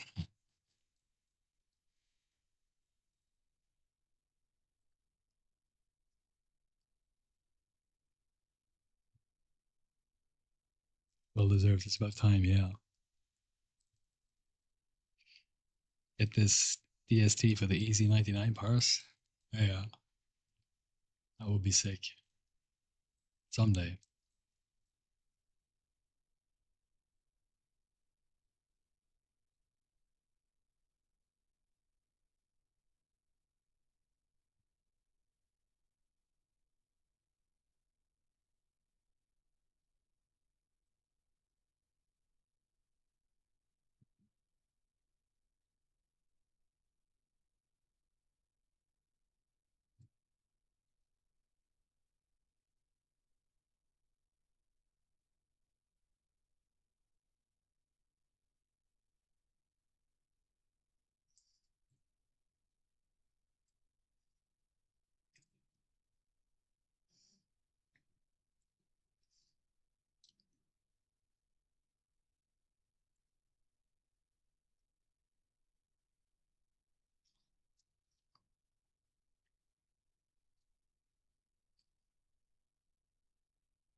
Fine question, Vatapo. But there is a legitimate answer. So back in original TBC, there was a chest just inside the Mechanar that rogues could stealth through and get it in like, 2 minutes or whatever. And they would just go in, sprint, vanish, whatever, stealth past mobs, however they did it. It was pretty quick. Crack the chest, go out, reset, do it again. And they were making loads of money doing this. Infinite resets, right? Also, in Wrath of the Lich King, there's a gold farm where you can go into Karazhan at level 80 as a rogue. And pull all the ghost guys in the ballroom. And then go upstairs. Well, you sneak through, you go upstairs to the upper tier of the ballroom. And you can pull all the ghosts in front of the kind of opera bit, then run through to the upper ballroom, pull all those guys, and then down to the lower, and then you run down the stairs where the guy that you teleport through the raid is at the very entrance, and you lost there. And then you use fan and knives and Fell Striker and shenanigans to blast them all down, kill them. You loot the raw gold and the cloth and the greens, and then you disenchant the greens. And then you reset the raid, and all that takes like 5 minutes to do one run. And you reset the raid and you go again. So rogues are doing this like 20 times an hour, and they were just absolutely rich. Like, this is not rich. 10,000 gold is not rich. Hundreds of thousands of gold guys were doing this. So I can't remember exactly when they brought the lockout in, but it was because of these kinds of farms. So that's why. Lol.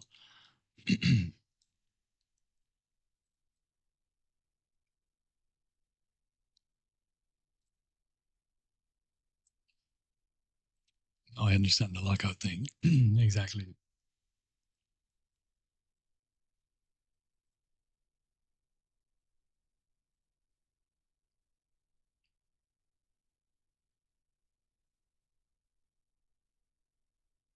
Try that again, shall we?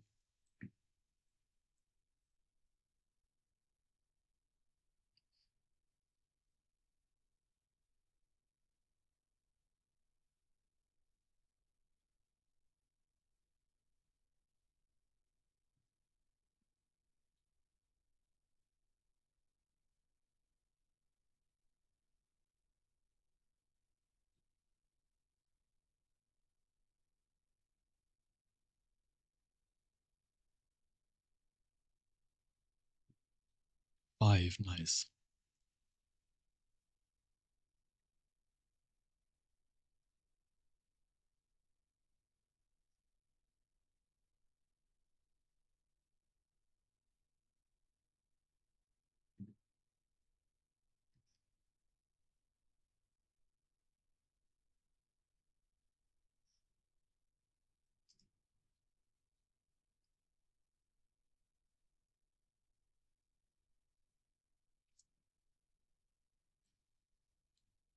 Eight minutes.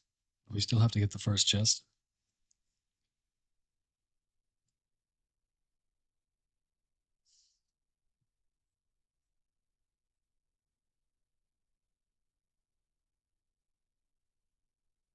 I think I'm going to do it the old way from my original NG video. Not up the stairs, just around the corner. It's closer.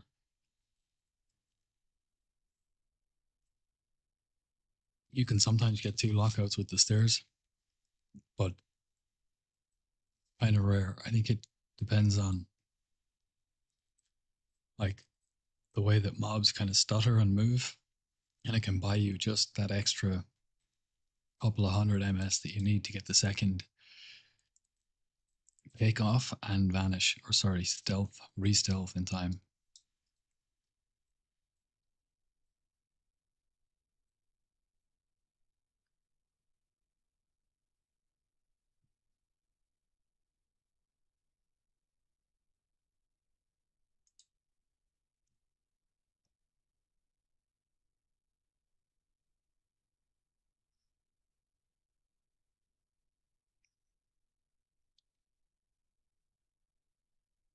Actually, we'll just sap her. Keep them out of the pull.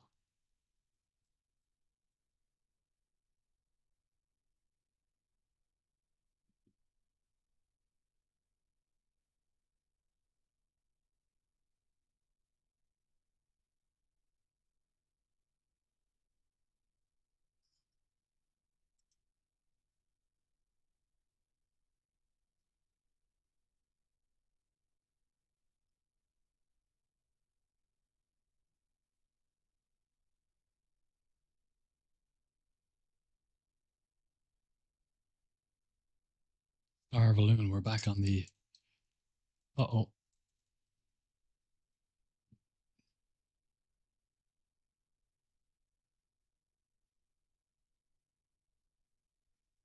Oof. Oh, bro, that was so close. We're back on the Star Balloon train.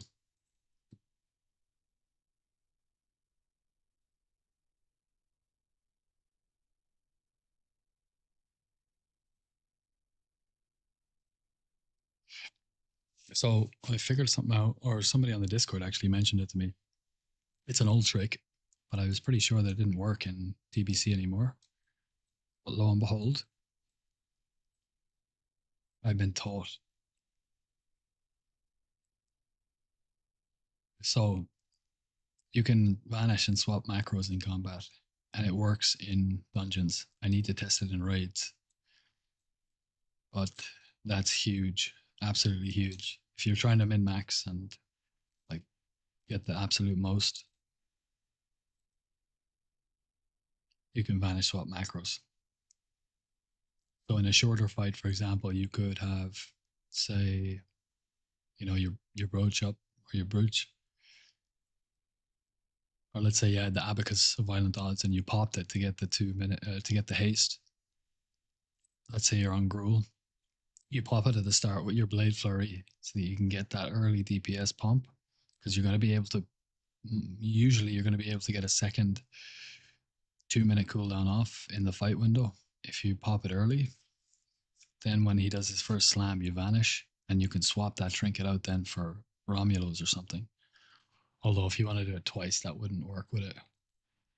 In any case, there are scenarios where you can get significantly more DPS out of a fight by swapping macros. All right, one run, one gem.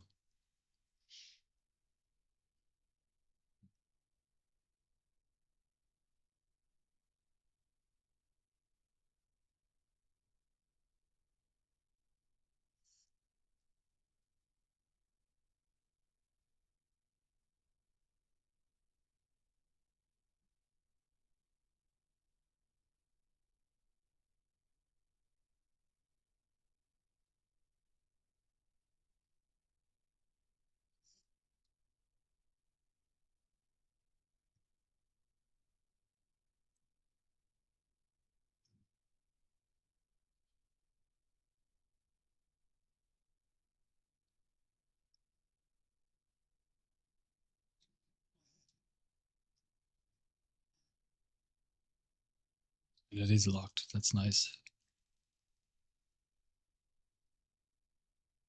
Ah, but we don't have our sprint up.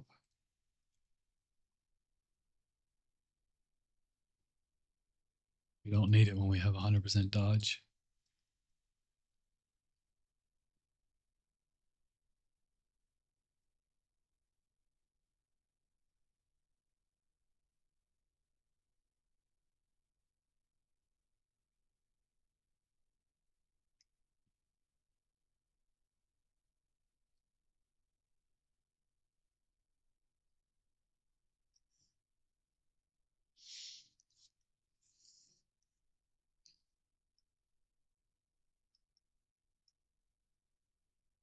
We're probably not going to have our boots or belt up by the time we get to the 2 myrmidians that we want to get past without getting hit so we can save our water walking for the next chest.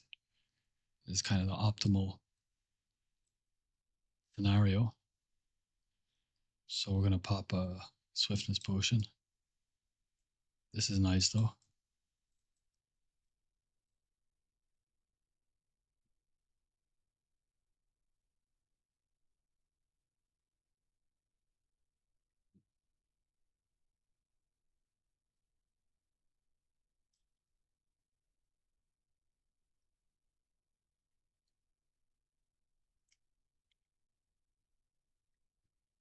I forgot we're down here. Yeah, a little bit rusty now, I have to say. It's been a few days.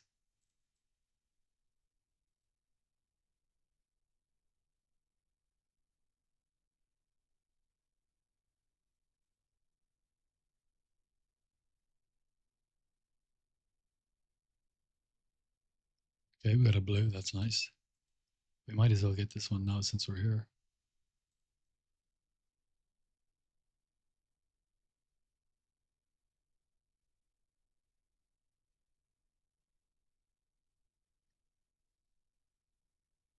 It's strange. You'd think with people maxing out their gear, and you would think that there'd be a correlation between the drop in gem prices. You'd think that it would correlate for large prismatic shard prices to drop as well, but they've just been staying like steady at like 16 gold. Like they just steadily crept up and just maintained 16 to 17 gold.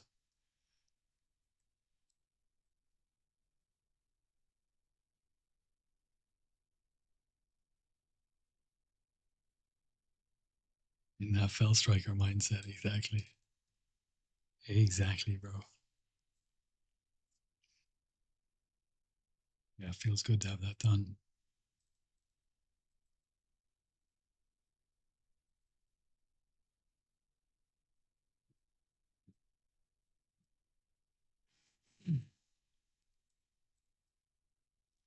It's like a really nice phase one TBC challenge to go in there and solo that.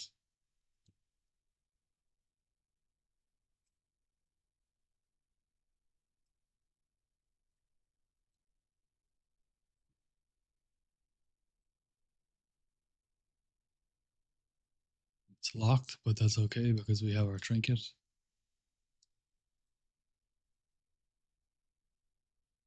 And that'll be up in time anyway, so we can actually take that off.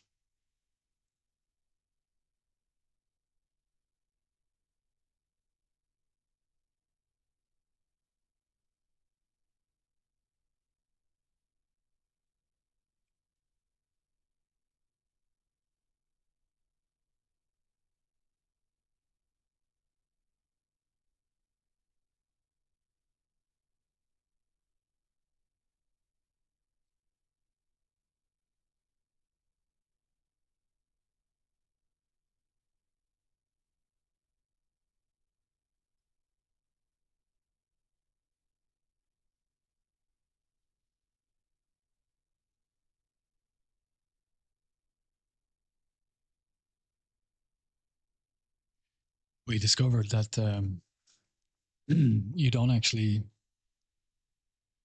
there's a bug and you don't see the proc. So you don't get a buff up here. And you should. So I had it put it in my offhand just to test if I could weapon swap and maintain the 3 second buff that Fell Striker gives. If so, you could kind of try to cheese a little bit by, let's say you're parsing on a raid boss. Let's say you're on Gruul or something, and you're just about to hit your um just after he slams, you vanish through it. Everybody comes back after the shatter, and then you pump with Bloodlust. So in that at that point, let's say you have 4 combo points on him, and you want to refresh your shiv. You could have a weapon swap macro to shiv to swap in your fell striker, and then just give one shiv with the fell striker. So you'd lose a tiny little bit of DPS because you're using fell instead of latros. But if you got the proc, another blue, nice.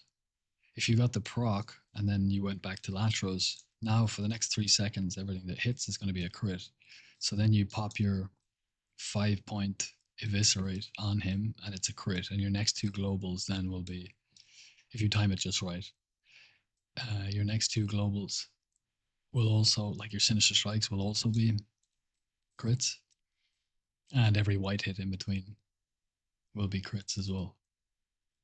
So you could definitely push a parse like that, but it's a gamble, right? It's a gamble. So I wanted to test if it would stay when you weapon swapped. So I had it in my offhand. I was shivving bats and fellhounds in the Eastern Plaguelands for like 15 minutes. It's like, what the hell is going on? And then I swipe screened out to Google and I was like, Fell Striker proc, not procking, blah, blah, blah. And then I read a couple of little bits saying, oh, there was a bug that was known in Wrath or the start of Wrath or some other thing where it wouldn't show up. So it's bugged. And when I looked at my DPS meter, I saw I had 6 applications of it in the last, 15 minutes.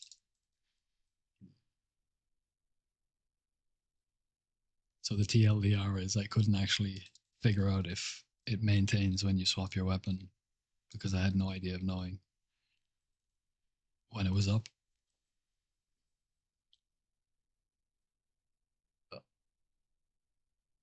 By the end of TBC, large prismatics will be 33 plus gold, just like classic TBC. Yeah, they're going to be big. That's why this farm is just going to keep getting better and better. As well as that, the Scroll of Agility 5 and Strength 5 will continue to go up, as will all the enchanting materials in general. Yeah, and the rare gems, well, there'll still be a really good market for them because sometimes you just need 8 hit to cap, you don't need the bigger ones. So the Dawnstones will still sell well. And the price difference between epic gems and blue gems is going to be huge. It's going to be disproportionately more expensive compared to the stat improvements you get. So a lot of people will just go cheap on blues. So they'll still be good. So yeah, it's going to be really, really good. What are these swords? These are the Fell Steel Longblades made by Shraktar, my guild leader's warrior. And I paid 2,200 gold for the materials. But the reason I have them is because of this set, my full Blood Fang, with the Blood Knight Warcloak, which you can only get in TBC, but it's made for this set. It has the exact same color palette scheme, the red and black, and then the 2 Fell Steels with Beast Slaying, just to give them a slight red glow to match the slight black effect you get off these shoulders here. There's a little black smoke that comes up, so it's subtle. This is my favorite. Like, I'm not a big mogger, but I love Rogue. And ever since I put this set together years ago, it's been my goal to get all the bits every time I level a Rogue on a fresh server. Do LPS not come down in later phases? I don't think so. Enchanting materials, end game resources, like the top tier end game resources, the ones that never get out, done by. That's adamantite, large prismatic shards, greater planar essence, dust, all those things. They'll continue to be in demand as the expansion continues. And because economies inflate, it's just something that happens all the time. The price of those inflates as well. So generally, it's always been the case. In classic TBC Wrath, at the start of the expansion, you'll see ore and stuff like that at a certain price, and by the end of the expansion, it's generally much higher, relatively more higher. It's not like it 10x's or anything like that, but costs more. You sell all now or wait for phase 2? I keep the gems for phase 2. The ores I've just been selling as I get them. But I have the space. It mightn't be a bad idea to just start keeping everything, to be honest. We're 2 weeks out now. Could just stack the lot. Might be a good idea, actually, bro. Thank you. I think I'll start doing that.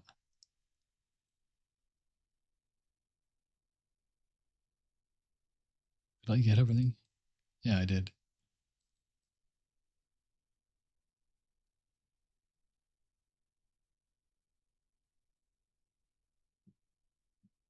Oh, what happened there?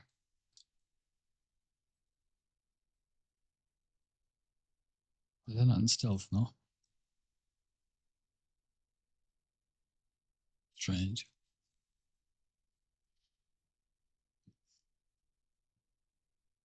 Let's try that again, shall we?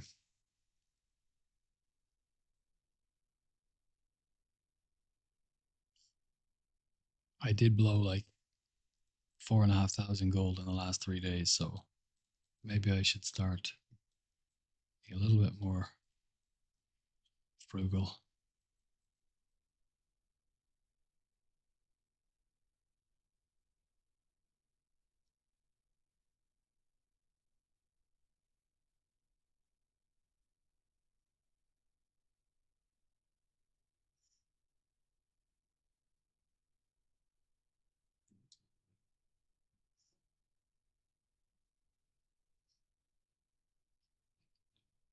Not locked. Nice. We can get it straight away.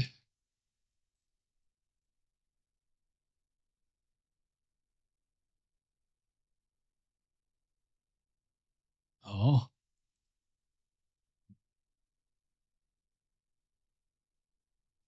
okay, this is a problem.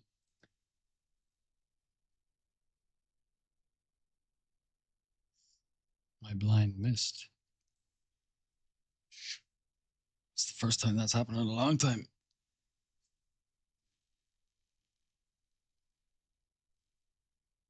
You don't do pickpocket at all? I used to. If you watch my latest SV guide video, there's a whole section on pickpocketing, spell hit, um, comprehensive breakdown of it proves that spell hit affects pickpocket essentially. And I was pickpocketing in here all the time, but I don't bother now. Well, at the minute, I don't feel like it. I haven't felt like it in the past couple of weeks. There's a couple of reasons for it. Number one, your bags fill up with all the lockboxes. And while you can get epics out of them, like I got this spine sever from a lockbox in the pre-patch, and I would like to get the Nightblade just to have gotten it from a box, even though I have 2 of them in my bank, so I don't need them. But it would be nice to get one. But the chance is like 1 in 5 to 1 in 10,000. You can get gems from lockboxes, but when you pickpocket and get gems, 9 times out of 10 you get a gem straight from the pocket instead of from a lockbox. So the lockboxes really are worth very little. And even pickpocketing itself, you get like whatever, 10 silver, 15 silver. The risk of pickpocketing in here is very high. In Mana Tombs, you're usually going to have a vanish up and maybe even a prep and a vanish by the time you've gotten both chests and all the mines, and you've got loads of time, and it's much safer dungeon to pickpocket in. But Steamvaults, if you're not near the door or you're not near a safe spot, and even if you are, things can go wrong. So it's basically a risk versus reward. If you want to absolutely gold max, and go super hard and sweaty, and I do that, and I have done that, then you pickpocket. That's the way to absolutely push the gold max to the limit. But for me, if I go full sweaty and pickpocket everything, even doing that, I might get it'll be a few days before I see a gem. And then the gold that I get from it is very, very little. And the amount of times I will get even that 1% or 2% resist, whatever it is quite a lot. And then I'm in a situation where I have to vanish or it slows me down. The juice ain't worth the squeeze for me. I would prefer to just zoom in, zoom out, reset, and I have 15 minutes or whatever it is then that I can Hearthstone back to Shatra if I need to, or, whatever.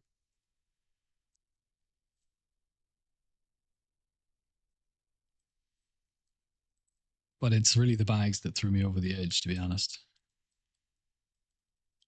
I like coming in here and staying in here for a few hours, which means my bags fill up with greens and blue items over here and some scrolls here and all the different ores and then the gems. And they're just, when boxes come in, it's just annoying because I know they're not worth anything. generally, but I can't just throw them out because there could be an epic in them, and it's just this kind of annoyance that I'd rather not have to deal with.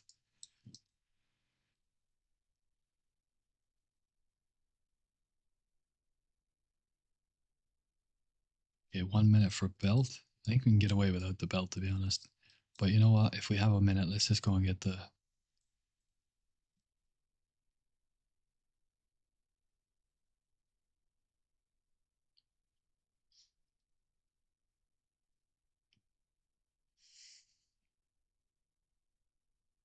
Ultra hurry.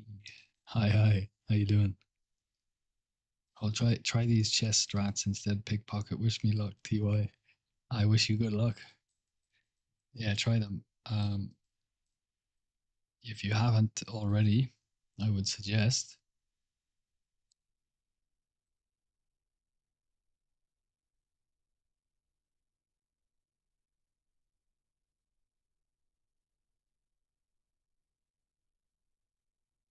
to watch this the best gold farm in TBC anniversary NG edition.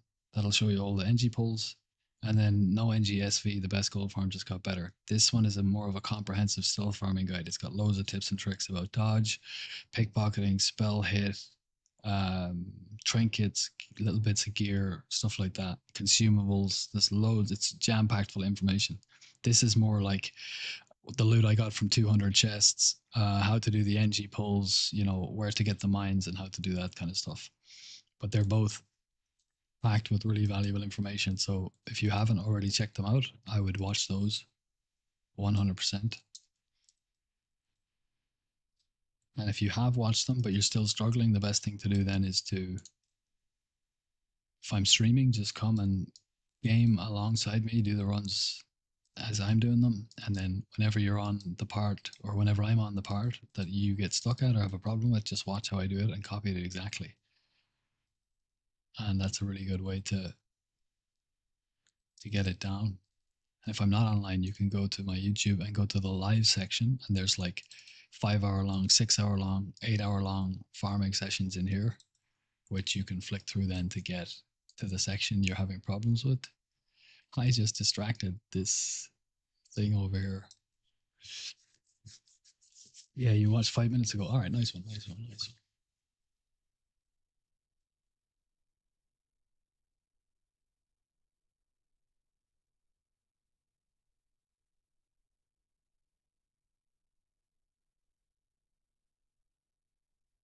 Even now, like whatever, we're in 6 weeks, 2 months since I started developing the NG stuff like about a week into TBC launch. But the release was about, I don't know, 6 or 8 weeks ago now of the first video. And then the second one I put out, I think, a couple of weeks ago. But every day or every time I come in here, there's something new that either someone on the Discord has shared to test or some little way to make it leaner and more efficient that I've come up with. So it's constantly evolving as a farm, which is really actually fun, to be honest.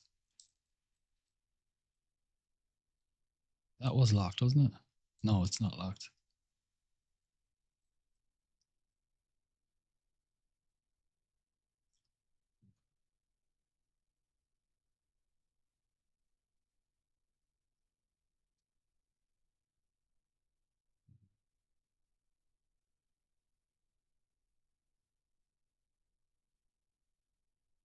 Like this, for example.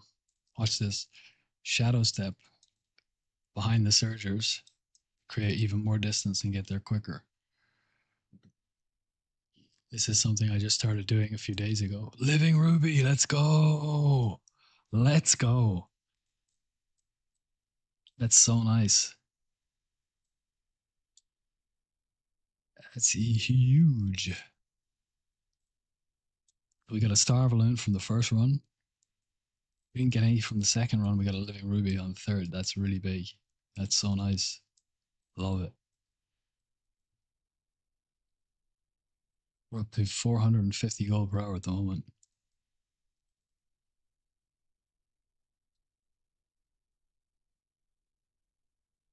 This is going to be one of those god tier run slash hours. I got 6 rare gems in 35 minutes last week, and 3 of those gems were living rubies. It was the best gem rush I've ever had.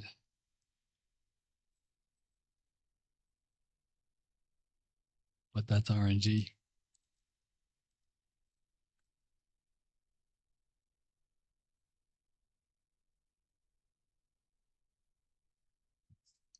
Thank you. You're welcome. You're welcome.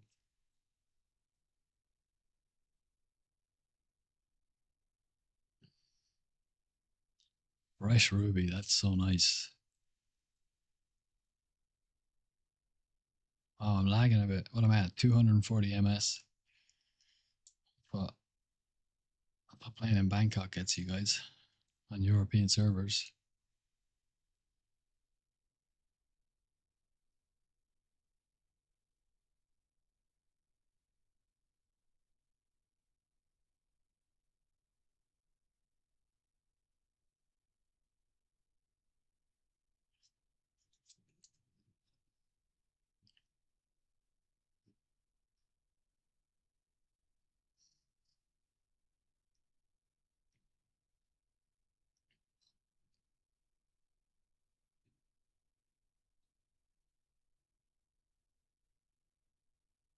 I'm going to try this one.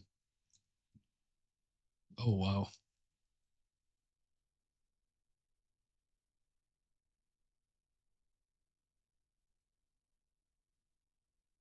Wow, he dodged it. With 240 MSI. Like I literally just said my MS is terrible, and then I'm trying to do a heart step, as I call it, which is basically where you shadow step behind a mob while you're out of stealth. When it's moving in a certain direction, you turn as you step, like this kind of thing, and then you use the speed to burst away from it. And there's a split second. It's called heart beating. I mean, you know what heart beating is, right? From things that can break CCs by heartbeat, right?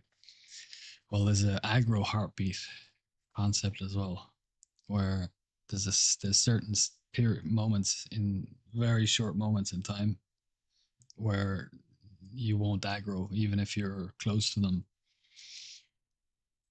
So I've managed to do that twice, where I've been able to step out of stealth behind a mob like that mob exactly, turn and then run away from him, and he hasn't aggroed. That's a shadow protection. Oh, that's nice. Mother Shiraz, swag.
But if the person who asked about these swords is actually still in the chat, I just had them on for drip at first, but then I realized they're actually, I don't know about being BIS, but I think they are actually BIS for this farm.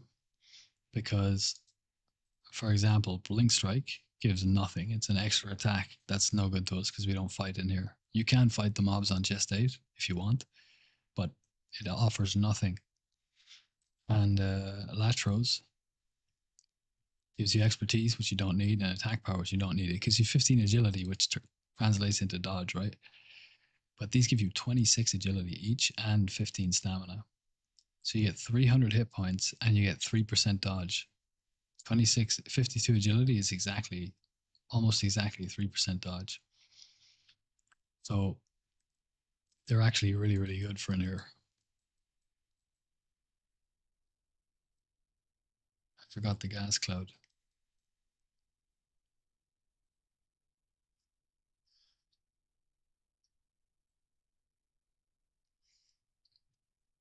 So I was quite pleased to discover that.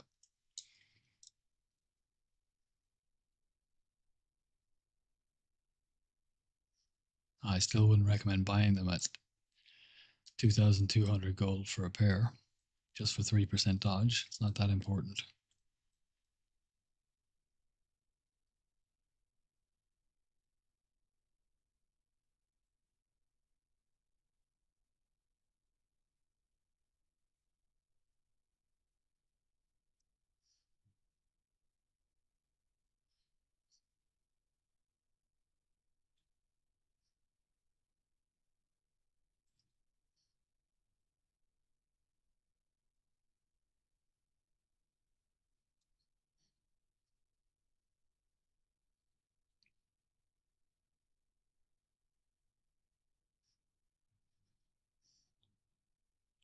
It's everything, right? Yeah. That was a that was a nice run for chests. It's a pretty good run all around, actually. Got motes of fire. We got 3 fell iron from 1 and motes of fire. That's good. Addy living ruby is obviously amazing. 3 super mana potions. That's the most you can get is 3, and super manas are the best. Scroll of strength is really good. That's 5 gold. And these are shadow protection leather, which are going to be really good from other Shiraz. So we can either sell them or keep them. Being leather, we can use them ourselves. Not great on the last 2 mines. Only 2 procs from both, but still, the living ruby is huge. So all in all, it's a pretty solid run. Wait for him to turn and step.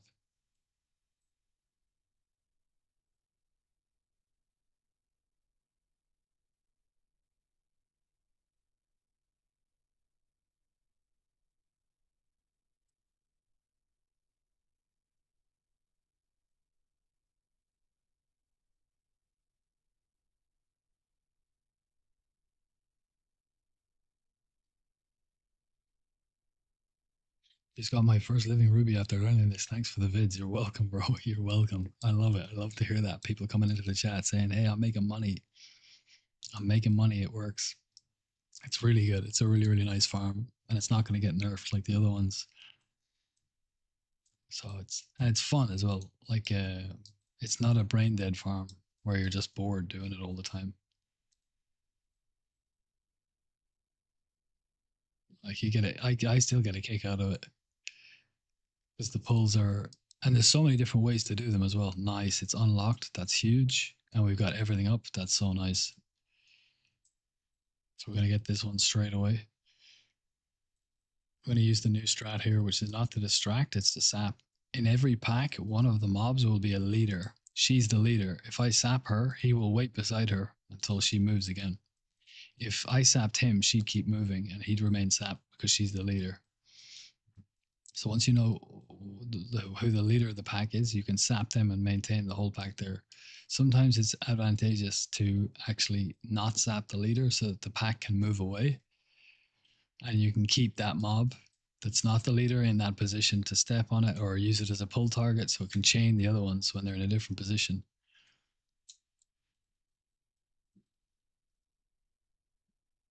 Oh, we got to resist, but that's okay. We get out of here in time.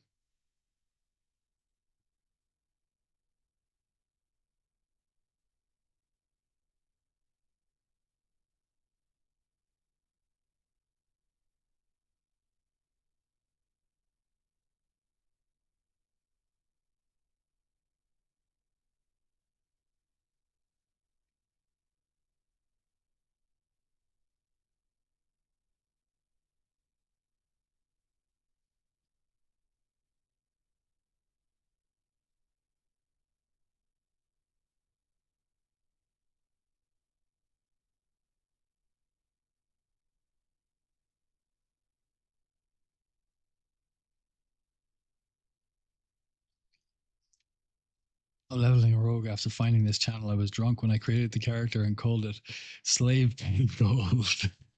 I love it.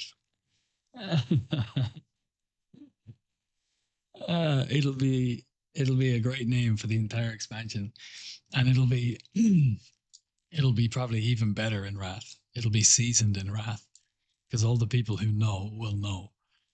They'll know why it's called that.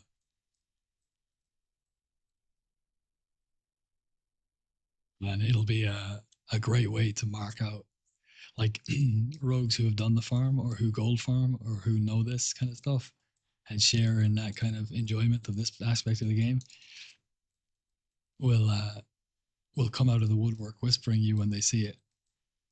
And then you'll know you have a kindred spirit right there. All right, we got a locked chest, but my AirPods just died, so I'm gonna.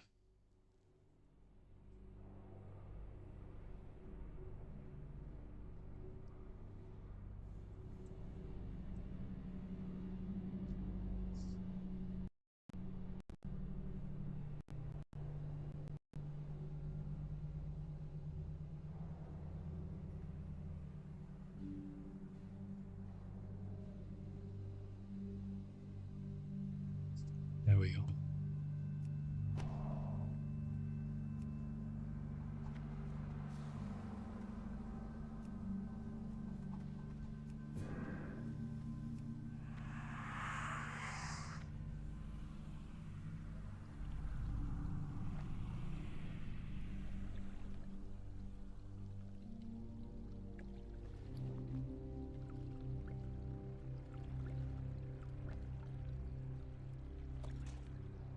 If I was pickpocketing, most of these would be taken up by boxes now, and that would just annoy me.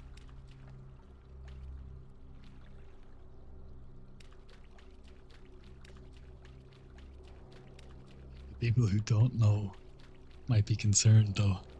They might. Slave Pay Gold.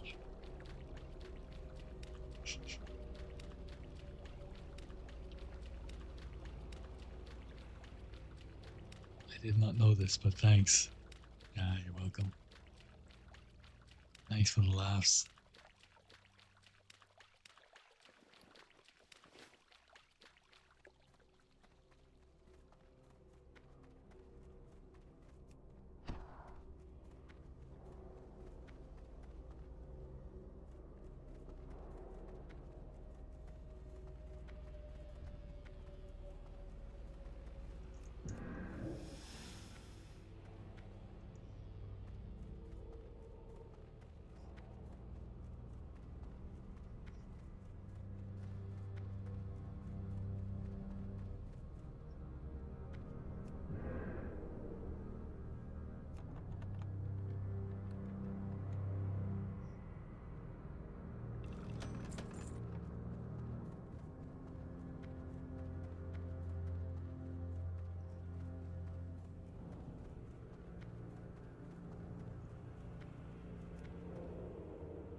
398. Come on, let's keep it at 400.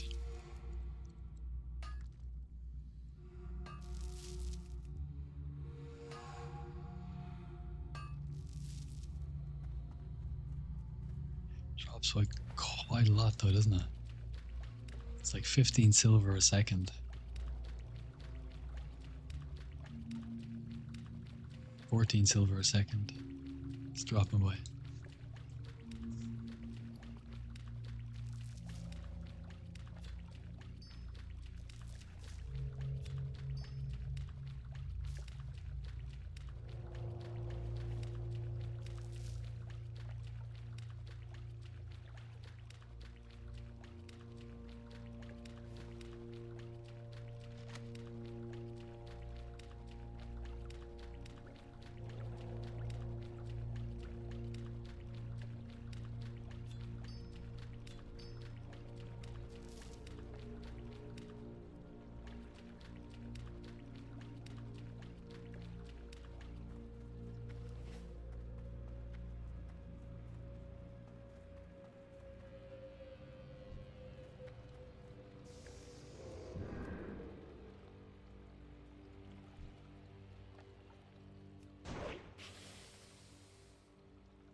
The last one of the 5.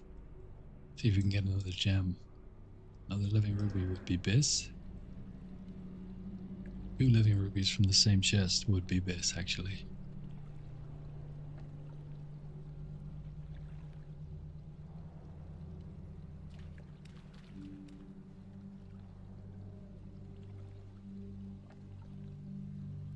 Now that I come to think of it, the best you could ever hope for that is possible to happen in one run is 2 living rubies in each chest, which is technically possible. But good luck.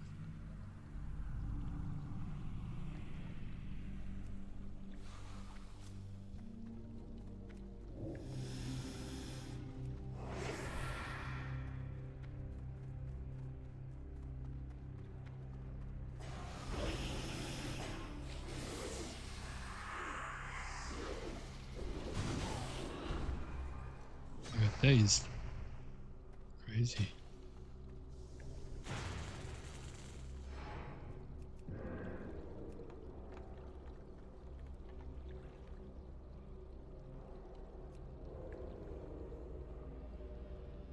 All right.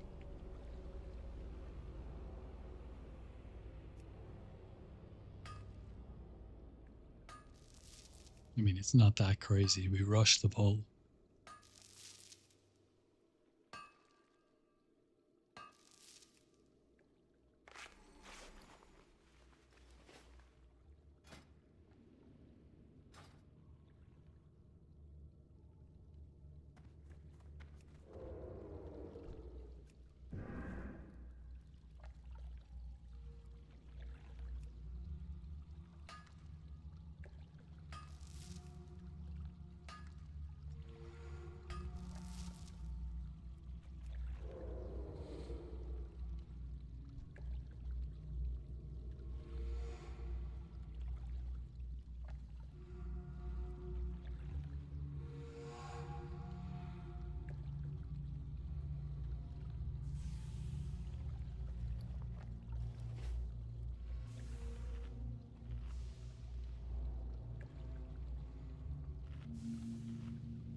Oh, so I don't have my prep here. I don't have a sprint. I just use the swiftness potion to get ahead of the pack. So we're kind of limited here now. We can OE resistant. So we're going to do this.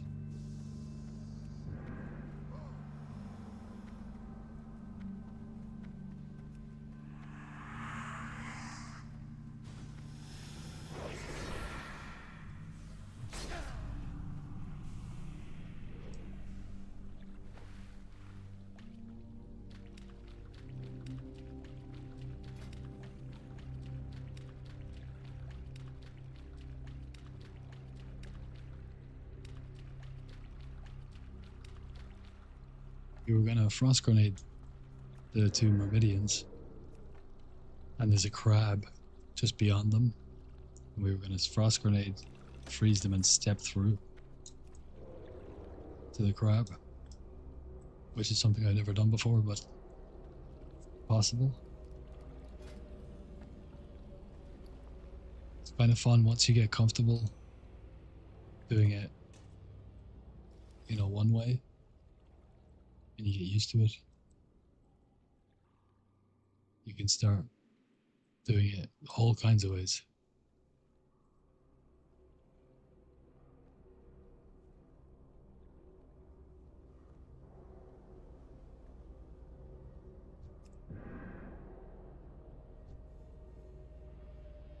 We don't have our vanish or prep, but we do have our cloaking device, so we're going to use that. And it's not locked. Perfect.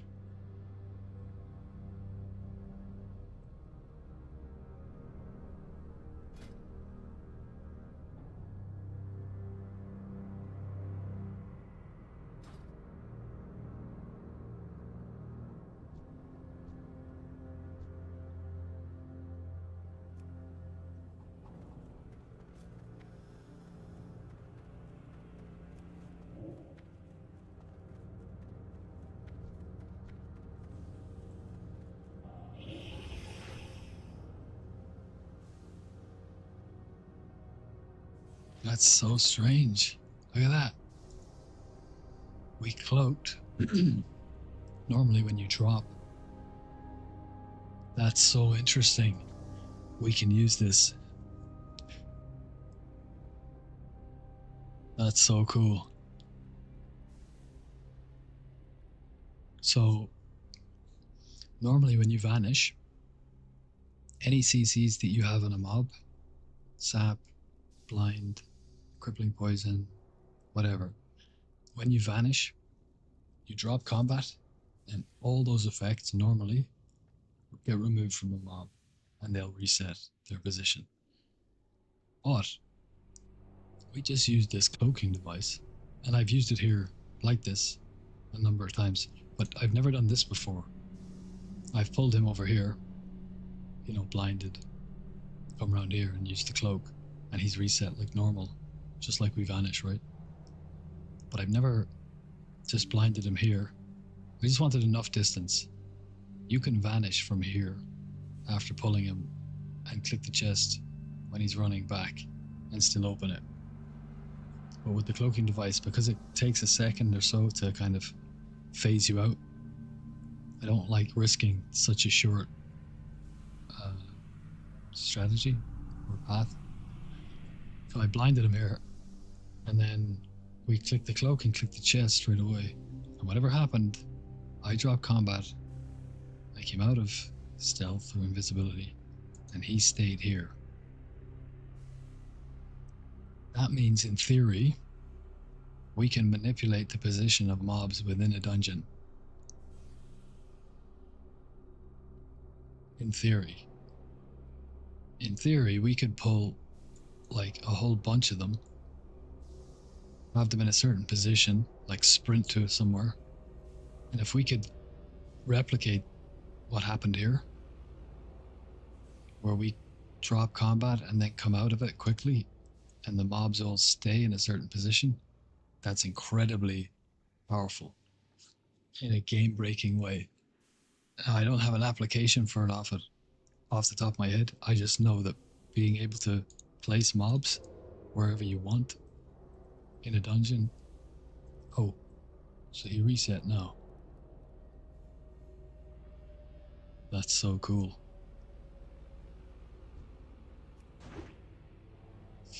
Okay, that's another.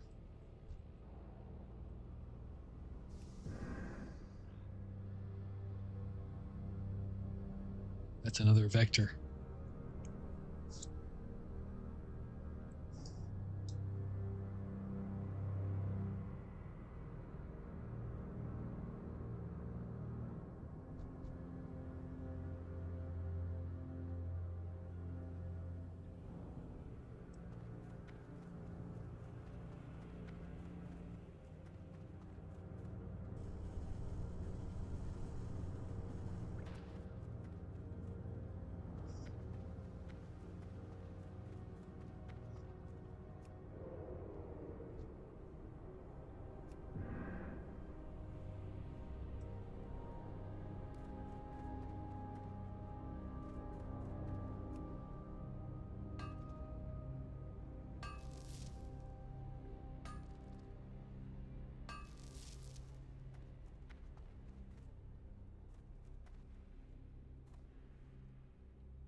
What are those swords? They look sick.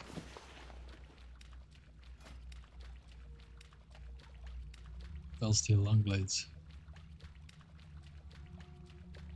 Not very good for anything other than looking sick, but also providing shitload of agility, which in our case is actually pretty good. We want dodge, so we get 3% dodge from these, which can save our life. We get 15 stamina, which is 300 hit points, 30 in total, which is also very good for us. So it's actually the best weapons that we can wear in here for survivability.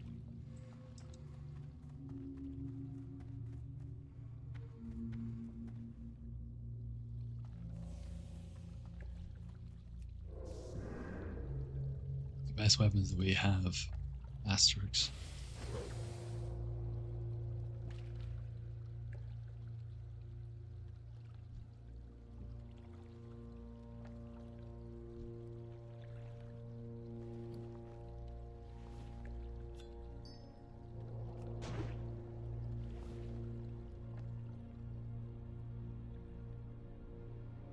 Intellect have gone up, 20 silver.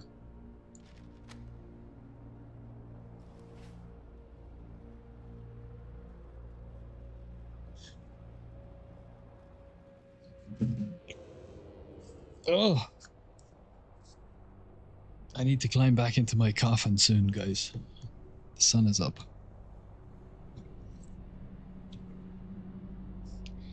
I think I will love you and leave you here. Thank you for joining the stream and for chatting. Appreciate each and every one of you. Good luck to all of those who've just learned the gold farm and are learning it. Big grats to those of you who have learned it and made their first rubies and such and are making money. I love it. Let's make all the money in the world together through TBC and laugh in the faces of lesser classes. Lick the salty tears